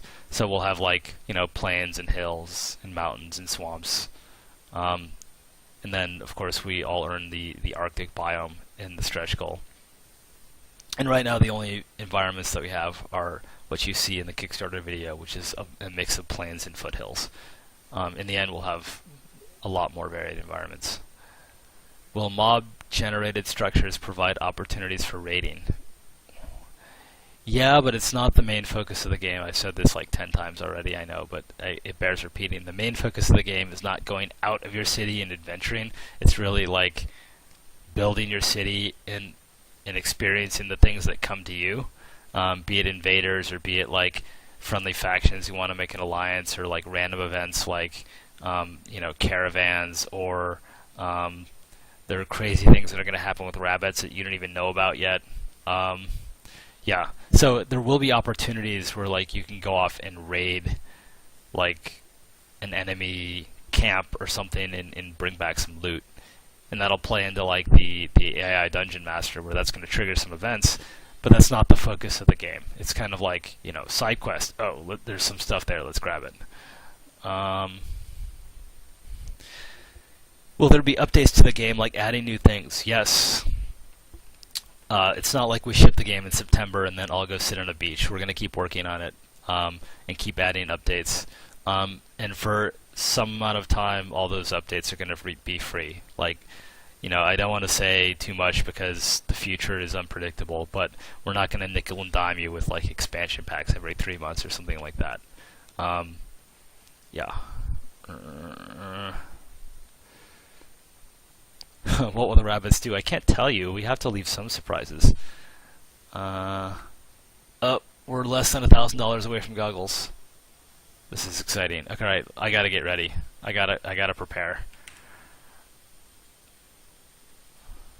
Let's load the patient. The patient. All right, these guys are obsolete. We don't need these anymore. You're fired. All right. So we're gonna make a new variant. Do we have time for a new variant? Yeah, we do. Just barely. We're gonna make a new dragon variant. You guys are gonna pick the color of the dragon, and then we're going to put goggles on them. Alright, when we hit 750, but we're not there yet. We're not there yet. Yeah, the drake tail. The drake tail's hilarious. It's black is problematic. Do you want a professional web developer on the team? Right now, guys, for hiring, we're focused on programmers who can help us shoving gameplay, so that means C++, and experienced programmers. Just because if we don't have a game, everything else is irrelevant. So for now, we're just hiring hardcore programmers, and we have offers out on some really promising candidates. So thank you so much for the offers for doing other things like web work, but right now we want to focus on the game. Which is not to say that we won't need that stuff later. Of course we will, but not yet. Yeah, let me just like take a quick aside. Never mind, I'll do that at the end. I want to talk about like what Team Radiant is going to be up to as we transition from Kickstarting to like game building back again. But I'll do that at the end, and then we'll wrap up the show that way. We have a website, dude. Stonehearth.net. Someone link him the website. Will co-op be in the beta? Unknown. It will definitely be sometime before release because it needs testing, obviously. Now, will it be there at the start of the beta? We don't know. That would be awesome. The sooner the better, but we can't commit to that yet. I don't want to like promise something that we can't deliver.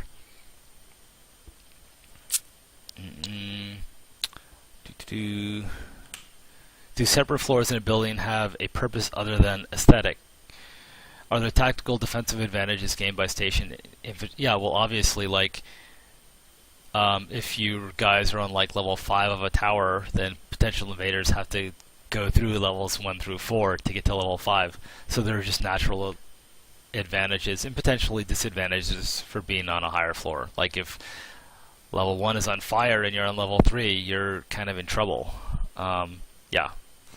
So I don't think we have to build in any specific mechanics, like just the weight. It's the nature of the beast that when you're on a different floor, things work differently. What are the limitations of the terrain? How high will mountains be? How low will valleys be? Will there be caverns and dungeons? There'll be caverns, there'll be valleys and mountains, and they'll be high enough to make sense.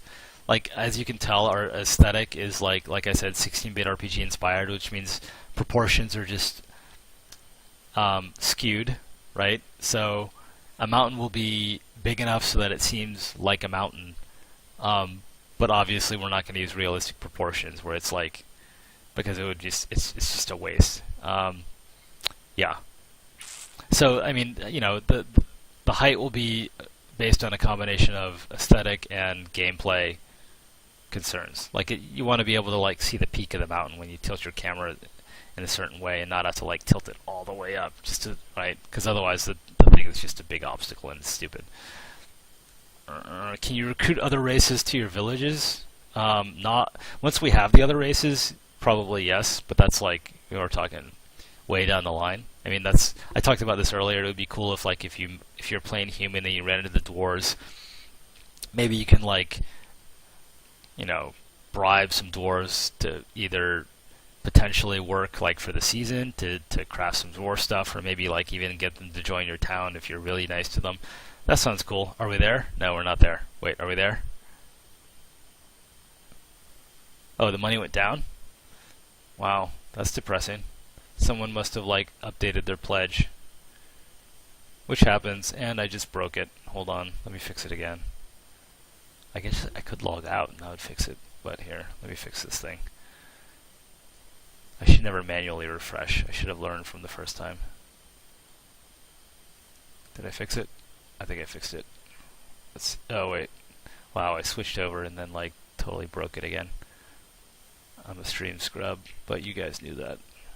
Let's go back. How are we doing? Yeah, that's better. We're still 1,000 away, guys, or 905 away. We're losing money. Will food be craftable like bread from flour? Yes. A millstone, right? So I talked about before how like we had this dynamic of like we had wood, and you take wood and you refine it into wooden planks, and then you use wooden planks to build furniture. And it just got to be tedious and stupid, so we got rid of wooden planks, and now you take like a wooden log and you can go directly to furniture. Like flour, kind of my gut feel on this, and this is just my personal opinion, is that flour feels the same way. Like it's like, what? Why are you making me like mill all this flour just so I can make bread? Is that like really interesting, or is it just like a busy work step that's like kind of you're throwing an obstacle in my way? Like my gut reaction is it feels more of the latter. So maybe like you just harvest wheat, and then the same crafter who can bake the bread just implicitly can like take that wheat and make it into flour, but you don't have to deal with it. So conceptually you go like from wheat right to bread. You know, but maybe that's just my gut reaction. If the only reason why you're making like a mill is to like turn wheat into flour, then that just feels like an artificial gate and not fun. But maybe I'm wrong. I know that other games do have that exact mechanic. If I'm wrong, then, you know, we'll do it.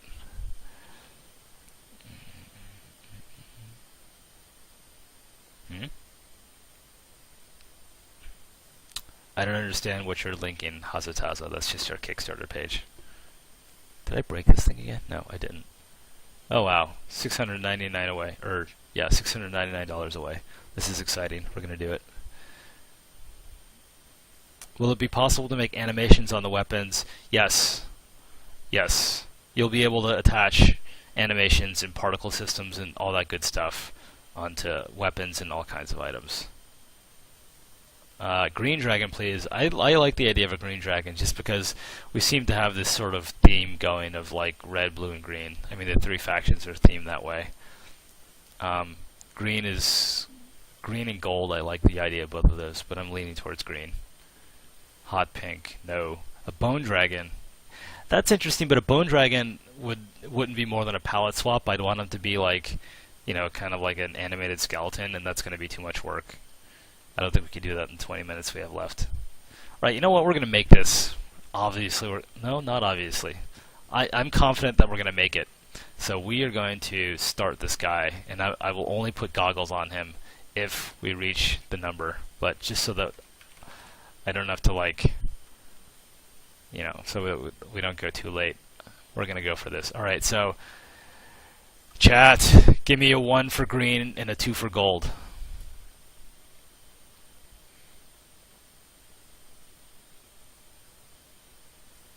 Gold, gold, green, green, gold, gold, gold, gold. Wow, wow, it's close. No, it's not. It's green. All right. Well done. You've made a wise decision. Now we can go with kind of like a topaz green, like in here.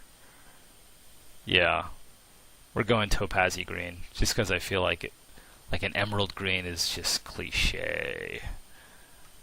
So we're gonna go for a more topaz-y green. $500 away, guys. I can feel the goggles. You know what's going to be cool is that there's going to be this dragon variant with goggles, and almost everyone who plays the game is going to be like, why does that one have goggles? But you thousand, however many are in the chat. How many are watching? I don't have that up. Not forest green, topaz green. Whatever, you 1007 will know why this dragon has goggles. Right? You'll be like, that's the goggle dragon. And I helped make that happen. And it'll be true. Alright, so this is the easy stuff, right? We're sort of defining, we're just doing a palette swap. That's all it is. That's all we're doing is a palette swap. And then we'll get to the interesting part, which is we need to give this guy character. Right. So remember, we'll get to it. So what color should his underbelly be? The complement of green is, I should know this. Wow, I just drew a blank. Red, but we're not going to do red. Screw that. Purple sounds interesting. Maybe like a dusty. Yeah, I like that. Like a desaturated, dusty purple. I like that. That's not bad. Soft white. Gold. No, it's not going to be gold. He'll look like a bauble. Alright, I like this purple, but I like the idea of a soft white too, so we're going to go for something like that, just to see what it looks like. But we're not going to do it purpley. We're going to do it like that, just to see what it looks like. Oops. Boom, boom. That's not bad. I like that, and we're going to reserve the purple for the goggles. He'll have purple goggles. Purple lenses on the goggles. $300, guys. Okay, so now, so we've got a decision to make. Let's remove this crest because that was specific to the rust dragon, the brick dragon. All right, look, these guys each have their own quirk, their own personality. And this is your chance to chime in. So get ready. Don't blow your slow mode thingy yet, because you're gonna want to give your opinion. So our blue dragon, sapphire dragon, if you want to call it that, has these nubby horns and sort of a pug snout, and then our brick dragon has these bigger horns, and he's got this crest, and he's got more defined nostrils in here, right? And they're just like little quirks to give them their own personality, other than palette swaps. So what does our topaz dragon have that makes him unique? What's his call sign, or not his call sign, but what's his signature? Right, give me opinions. A spine with a spine nose, giant wings. No, it can't be something that it's still fundamentally a palette swap, so it can't be anything too crazy. Spines down the back won't work. Viking horns, that's not bad. Tusks on his head, 4 horns, that's not bad.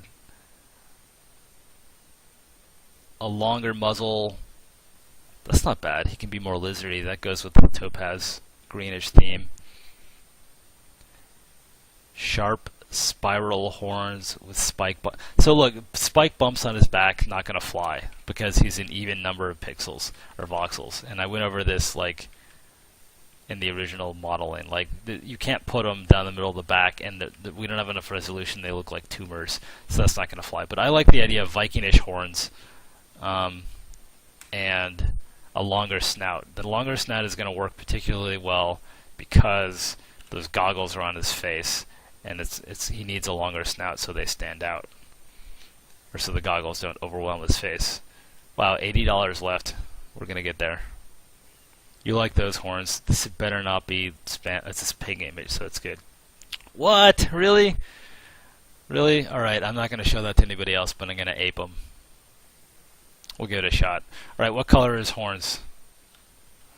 Should they be like kind of a bone color, like this? Right? Maybe?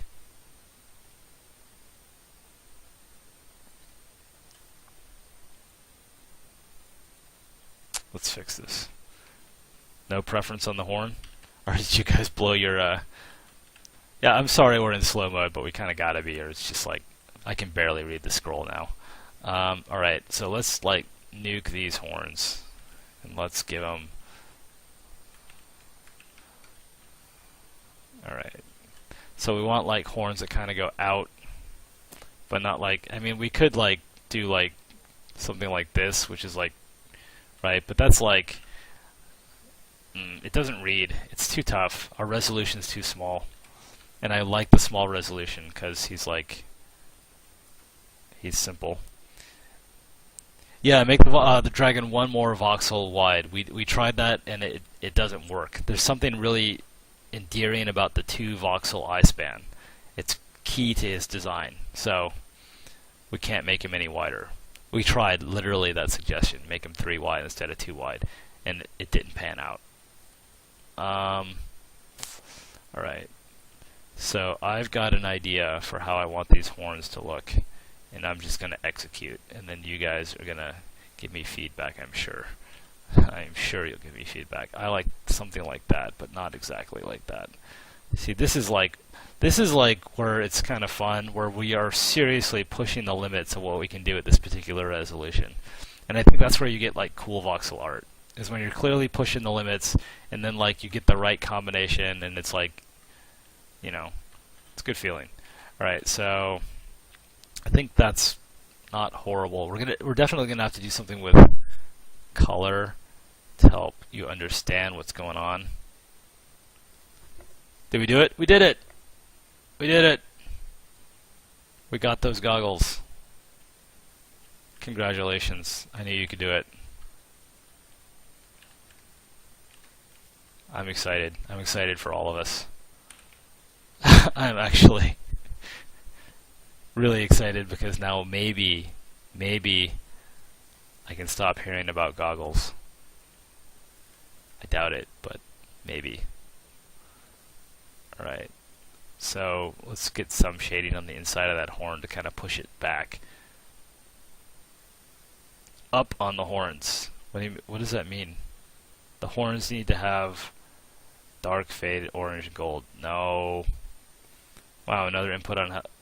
Oh no. No, this is not Zool. I kind of like this. I like this horn. It's not like the best, most awesomest horn in the world, but I like where it's going, and I'm going to I think, I'm not sure I like where it's going anymore. Maybe like that, something that's like a downturn horn.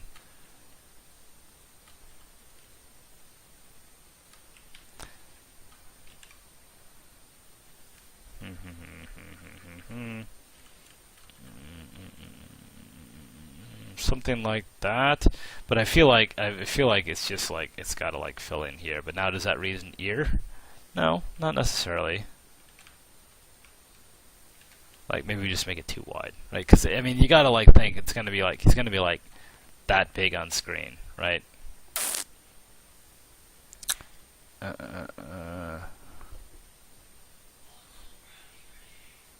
Wow. Hey guys, guess who's back? You're never gonna believe it. They're like the cavalry riding in with brownies. Oh my god, that's a ton of brownies. Hold on. Wait, where's the stream? Okay, hold on. Show the goods. Show the goods. Stephanie came back. Shit, why am I whispering? Stephanie came back, and she's got brownies. How cool. Oh wow, they smell delicious. They're really hot. They probably just came out of the oven. This is nuts. I'm lucky as hell. Okay, so Stephanie, do you know what the goggle challenge is? Were you listening in? Yeah, so right. So I promised the stream that if we hit 750 before the end of the Kickstarter, that I would model goggles onto one of the pets, and that pet would ship in the game. And yeah, and we did it. Right. Some people are saying try a unicorn horn, and it's not gonna work, guys. It's not gonna work. It's not gonna work. It's not gonna work. I'll show you. Right. It's like no. It's. I told you it wasn't gonna work. All right, but whatever. I like that horn. It's okay. It's not the best, but it's okay. And the point of this was to get to the goggles, and I want to make sure I get to them. So let's do these goggles. Now, I mean, one way we can work with the goggles is just be super basic, and I'm only modeling one side of the head because I'm going to flip it. Tofu dragon. Nice try. You like the curved horn better? Here, alright. I mean, I can't believe I'm letting one person override. Alright, look, there's an indication of a curved horn. I think you might be right, but it's not there yet. But we'll get it there. Like, the key thing here is the goggles, right? So I want to make sure that we have time to focus on those, and we can tweak the horns later. And we mentioned that we were reserving the purple for the lenses, right? No good. Okay, let's do this. Don't trigger my OCD on that tail. I'm serious. Don't play around with that. You don't mess with a man's OCD.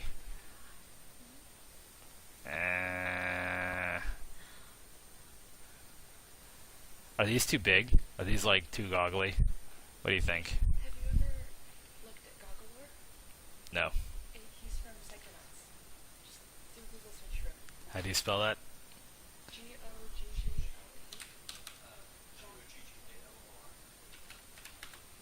We just have to come close.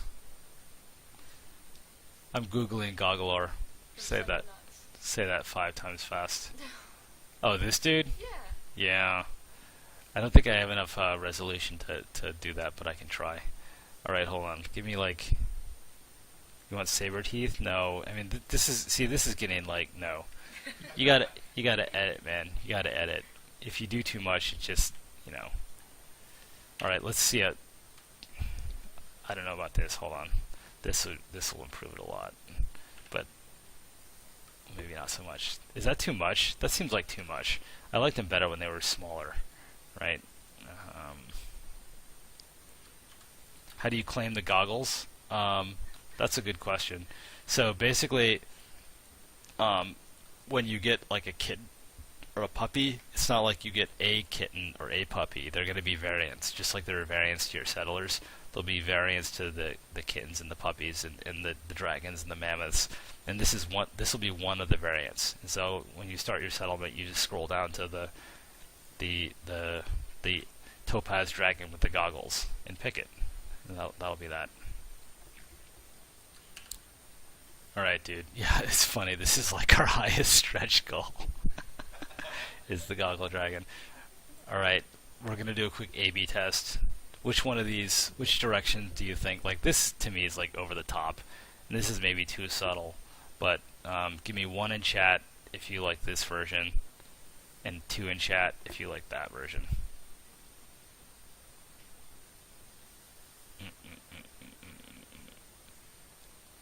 That's pretty clear feedback. Alright. Thanks. I agree. but like there's something not right about these goggles. Like, okay, so they should definitely wrap around the back of his head, right? So let's just get that out of the way, right? And then if we're doing that, you want to give like an indication of a shadow back there. And then this is like kind of ridiculous. What are these white pixels that or voxels there for? Make the eyes L-shaped. Like that?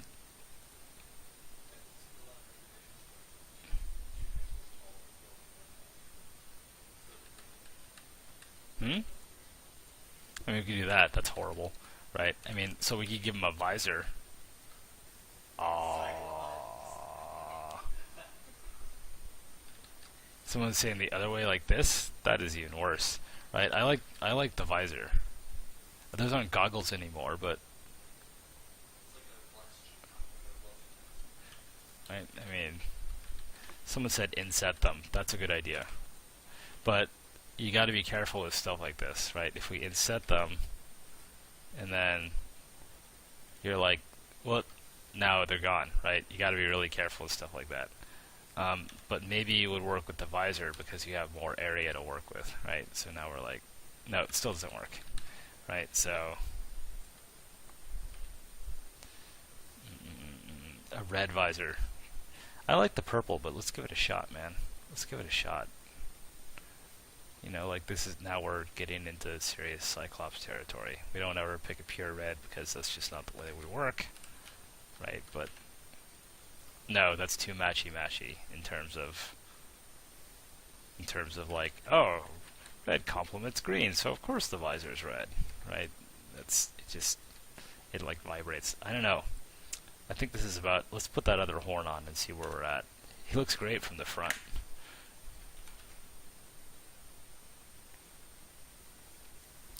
Goggles.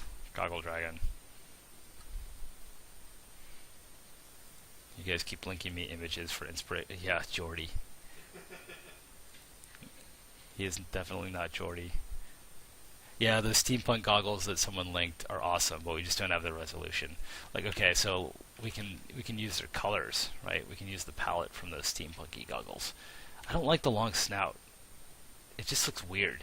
He loses a lot of cuteness. He looks like an alligator, so we're nuking that long snout, man. I mean, that's just like cute. And cuteness is incredibly important.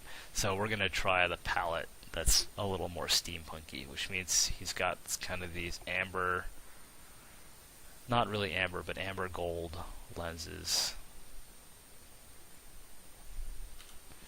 Oink, oink. And then he's got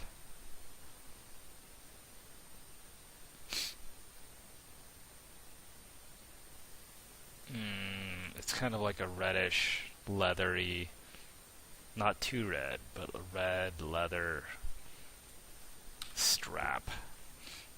And this might work because it's not like, hey, I'm red, I'm the complement of green. It's kind of a more subdued red.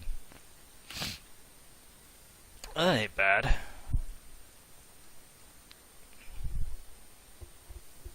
Yeah, I'm digging the gold lenses too. Wait a minute, is that too similar to this guy? Did they read his goggles anymore? Oh, you're right. He looks way too much like a Ninja Turtle. Way too much like a Ninja Turtle. Let's see if we can keep the gold lenses, but get rid of this headband. Or the red leather headband. It's just, you know, that's not bad. Hey, maybe we should tie this guy to a code. Alright, here's the deal. And you're going to have to remember this. Because you guys are directly responsible. Alright, if you're watching the archive, you get in on the Easter egg too. But because you guys are responsible for the Goggle Dragon, here's the Easter egg, and no promises if this is actually going in the game. But if, for some reason, the game ships and you do not see the Goggle Dragon, it is because at the embark screen, you need to type in the word goggle, and then he'll become available. Visor? Alright, really? But the deal was for goggles, dude. Oh, really? Okay, we gotta do a countdown. Stop. Wow, Kickstarter does a countdown. That's so cool. Let's see if I can not screw this up. Yep, there we go. Yeah, I'm a streamer baller. Wow, 1 minute left. Alright guys, if we're gonna get that last stretch goal, the $1 million stretch goal, we gotta do it now.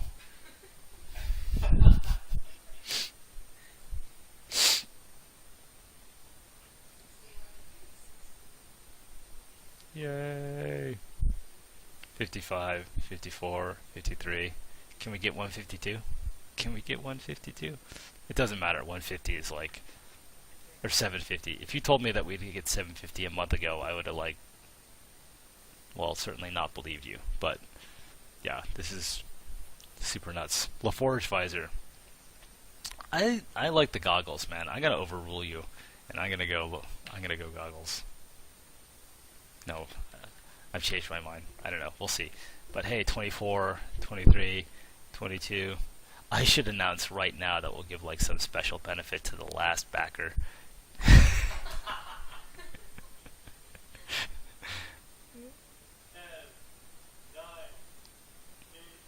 Yeah.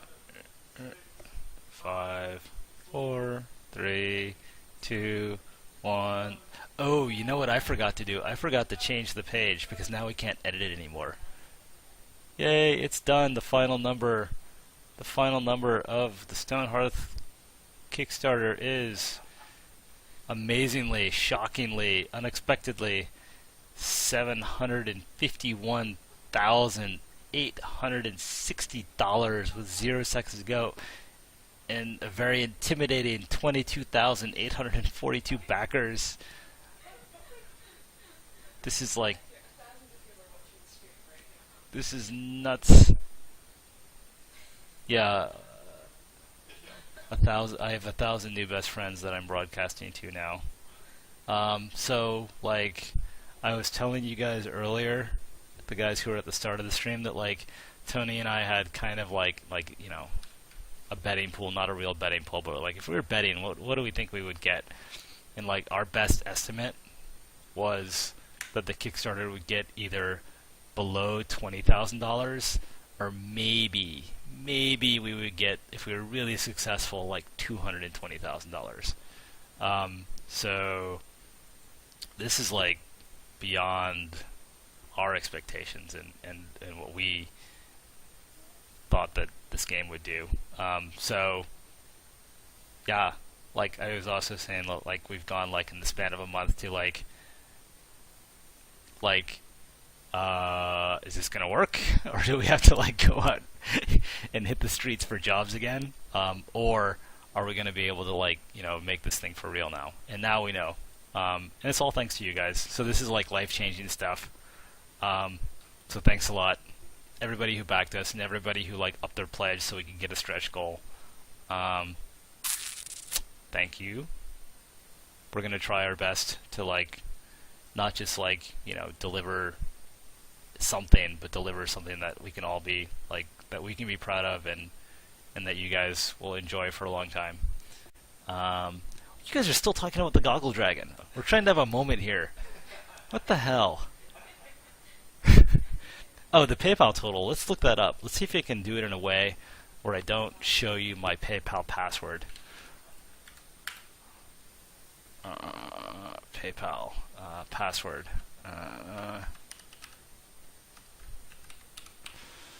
Kittens.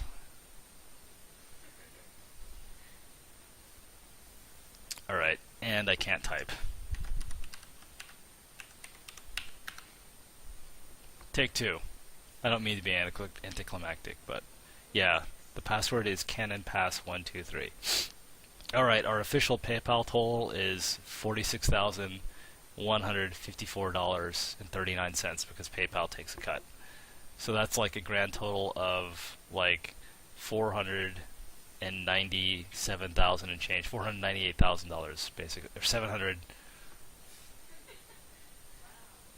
A lot, almost $800,000. That's intimidating. Well, intimidating in a good way. So like now we gotta deliver, but we love that kind of pressure. It's really motivating for us. So Terrific. I'm not gonna cry, dude. I'm definitely not gonna cry. All right, you know what?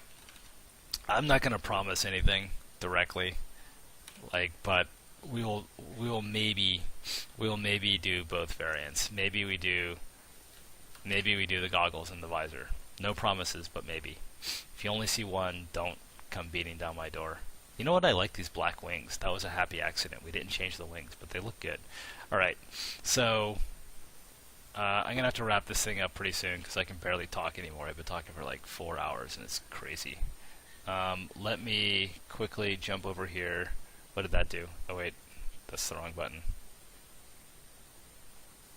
Oh, here, I can show you the Stonehearth IRC channel, but that seems weird. That's not really that interesting, but it's fun for me. Okay, so try deleting the corners of the goggles to make them fine. This is the last goggle change I'm making, and it's time to move on. No, it doesn't work. It might work. Hold on. I'm not going to be so bitter. No, he looks sad now. He looks depressed. There. Okay, so let's talk about what's next, and let me show you something that's a little more interesting. We're gonna save the whelp. What's something interesting that I can show you guys? What's that? Oh, that's boring. It's not that boring. Oh, I can show you something that's kind of epic. It's not that epic. I tend to oversell things.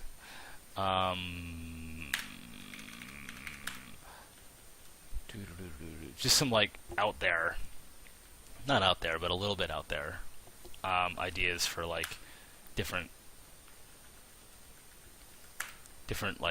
epic class characters, right? So here's these are some tradesman classes.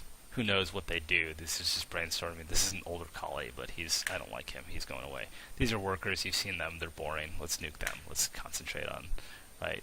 So this chick is totally exotic and maybe silk. All right, whatever. I just wanted to show something interesting while I talked. So let's talk about what's next for us. Show Titans. I don't have any more Titans modeled, guys. I mean, maybe Zangief is a Titan, right? That would be a cool Titan. But moving on, so we are now going to transition. We've been spending a lot of time on the Kickstarter because this was kind of our one chance to shine, and all where we had a lot of eyeballs on us. And now it's time for us to go heads down and work on pumping out the game. I'm using Cubicle Constructor Dog, which doesn't mean that we're going to disappear from the internet. We're still going to do live streams. We're still going to do updates. But the best way to communicate with us is going to be through our forums once they're back up, and also with our dev blog, which is stonehearth.net. So there we'll be doing things I'll be posting whatever I'm working on every Tuesday. It's kind of a tradition that we have called Desktop Tuesdays, where it's whatever I'm working on that day, I post a screenshot. And we'll continue updating through there, and we'll use the Kickstarter page mainly for major updates that we'll give to backers. We promised that we would do polls and things like that, and when we have ideas to bounce off you, we'll use the Kickstarter poll mechanism for that. Yeah, so I mean, does our dev blog have an RSS? I don't know. It's WordPress based, so if there's a way to tickle a magic URL from WordPress and get RSS out, yes, but we haven't done anything specific to make that work. Yeah. So what network is the IRC channel on? I think it's on FNet, EFNet, however you pronounce it.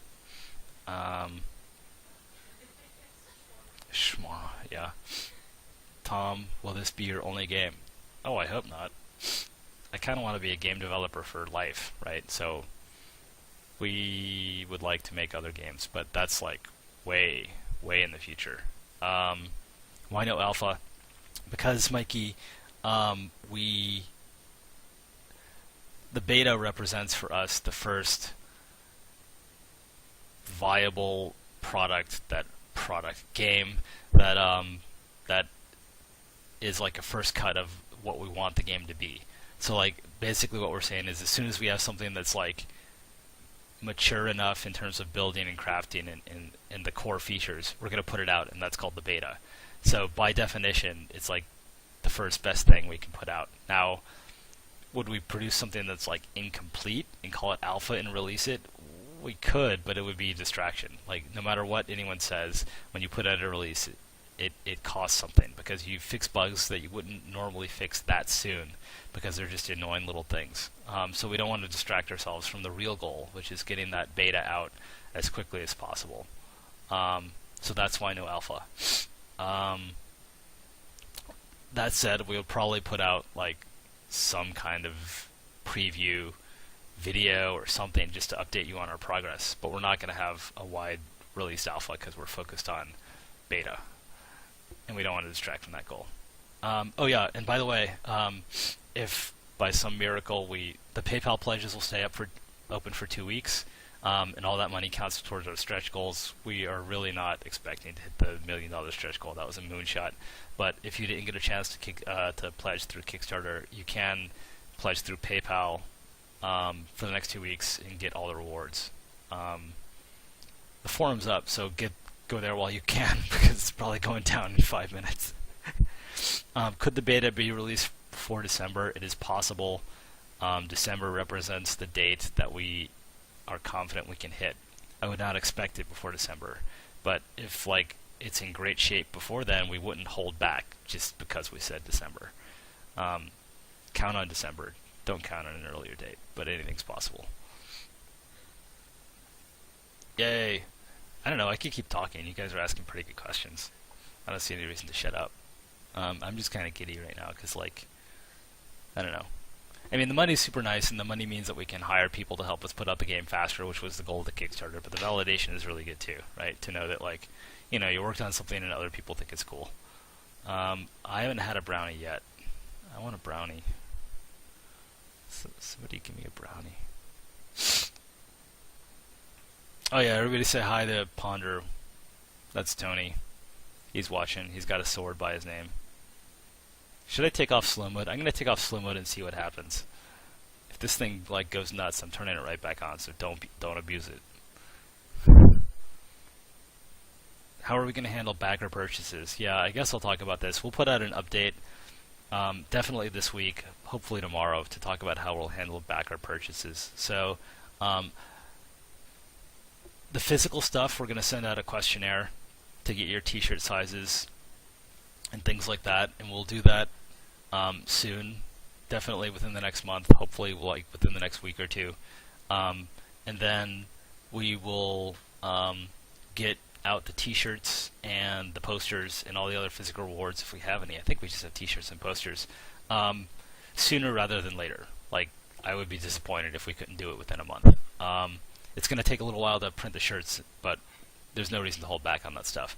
The digital rewards will come later. So things like the soundtrack, obviously we have to make the music first. And things like the art book. We could release an art book now, but we're going to hold off on that because, of course, I'm still producing more and more art. So if we release it around beta or a little bit after beta, it'll be 3 times as big, which is better. So you can expect the digital rewards to come in probably around beta or a little bit after beta. To a Titan with goggles. Alright, let's do it. It's going to be easy. Don't save that. You guys are nuts. I can't even believe I'm doing this. But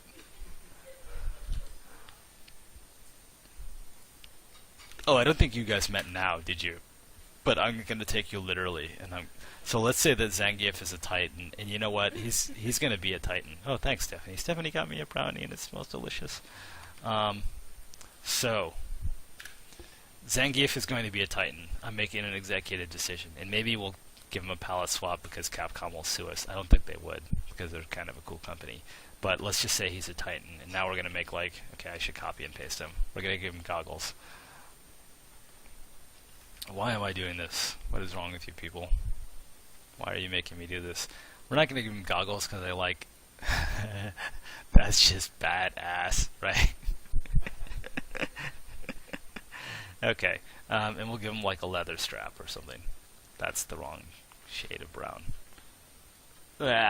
His head is not built for straps.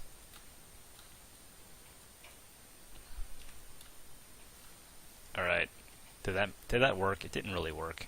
It kind of worked. Like, and it should probably have like a buckle on it or something. Maybe closer, like there. Yeah, that's not bad. And then like here, and then let's put like kind of a Cylon glint on this thing, right? Twink, right?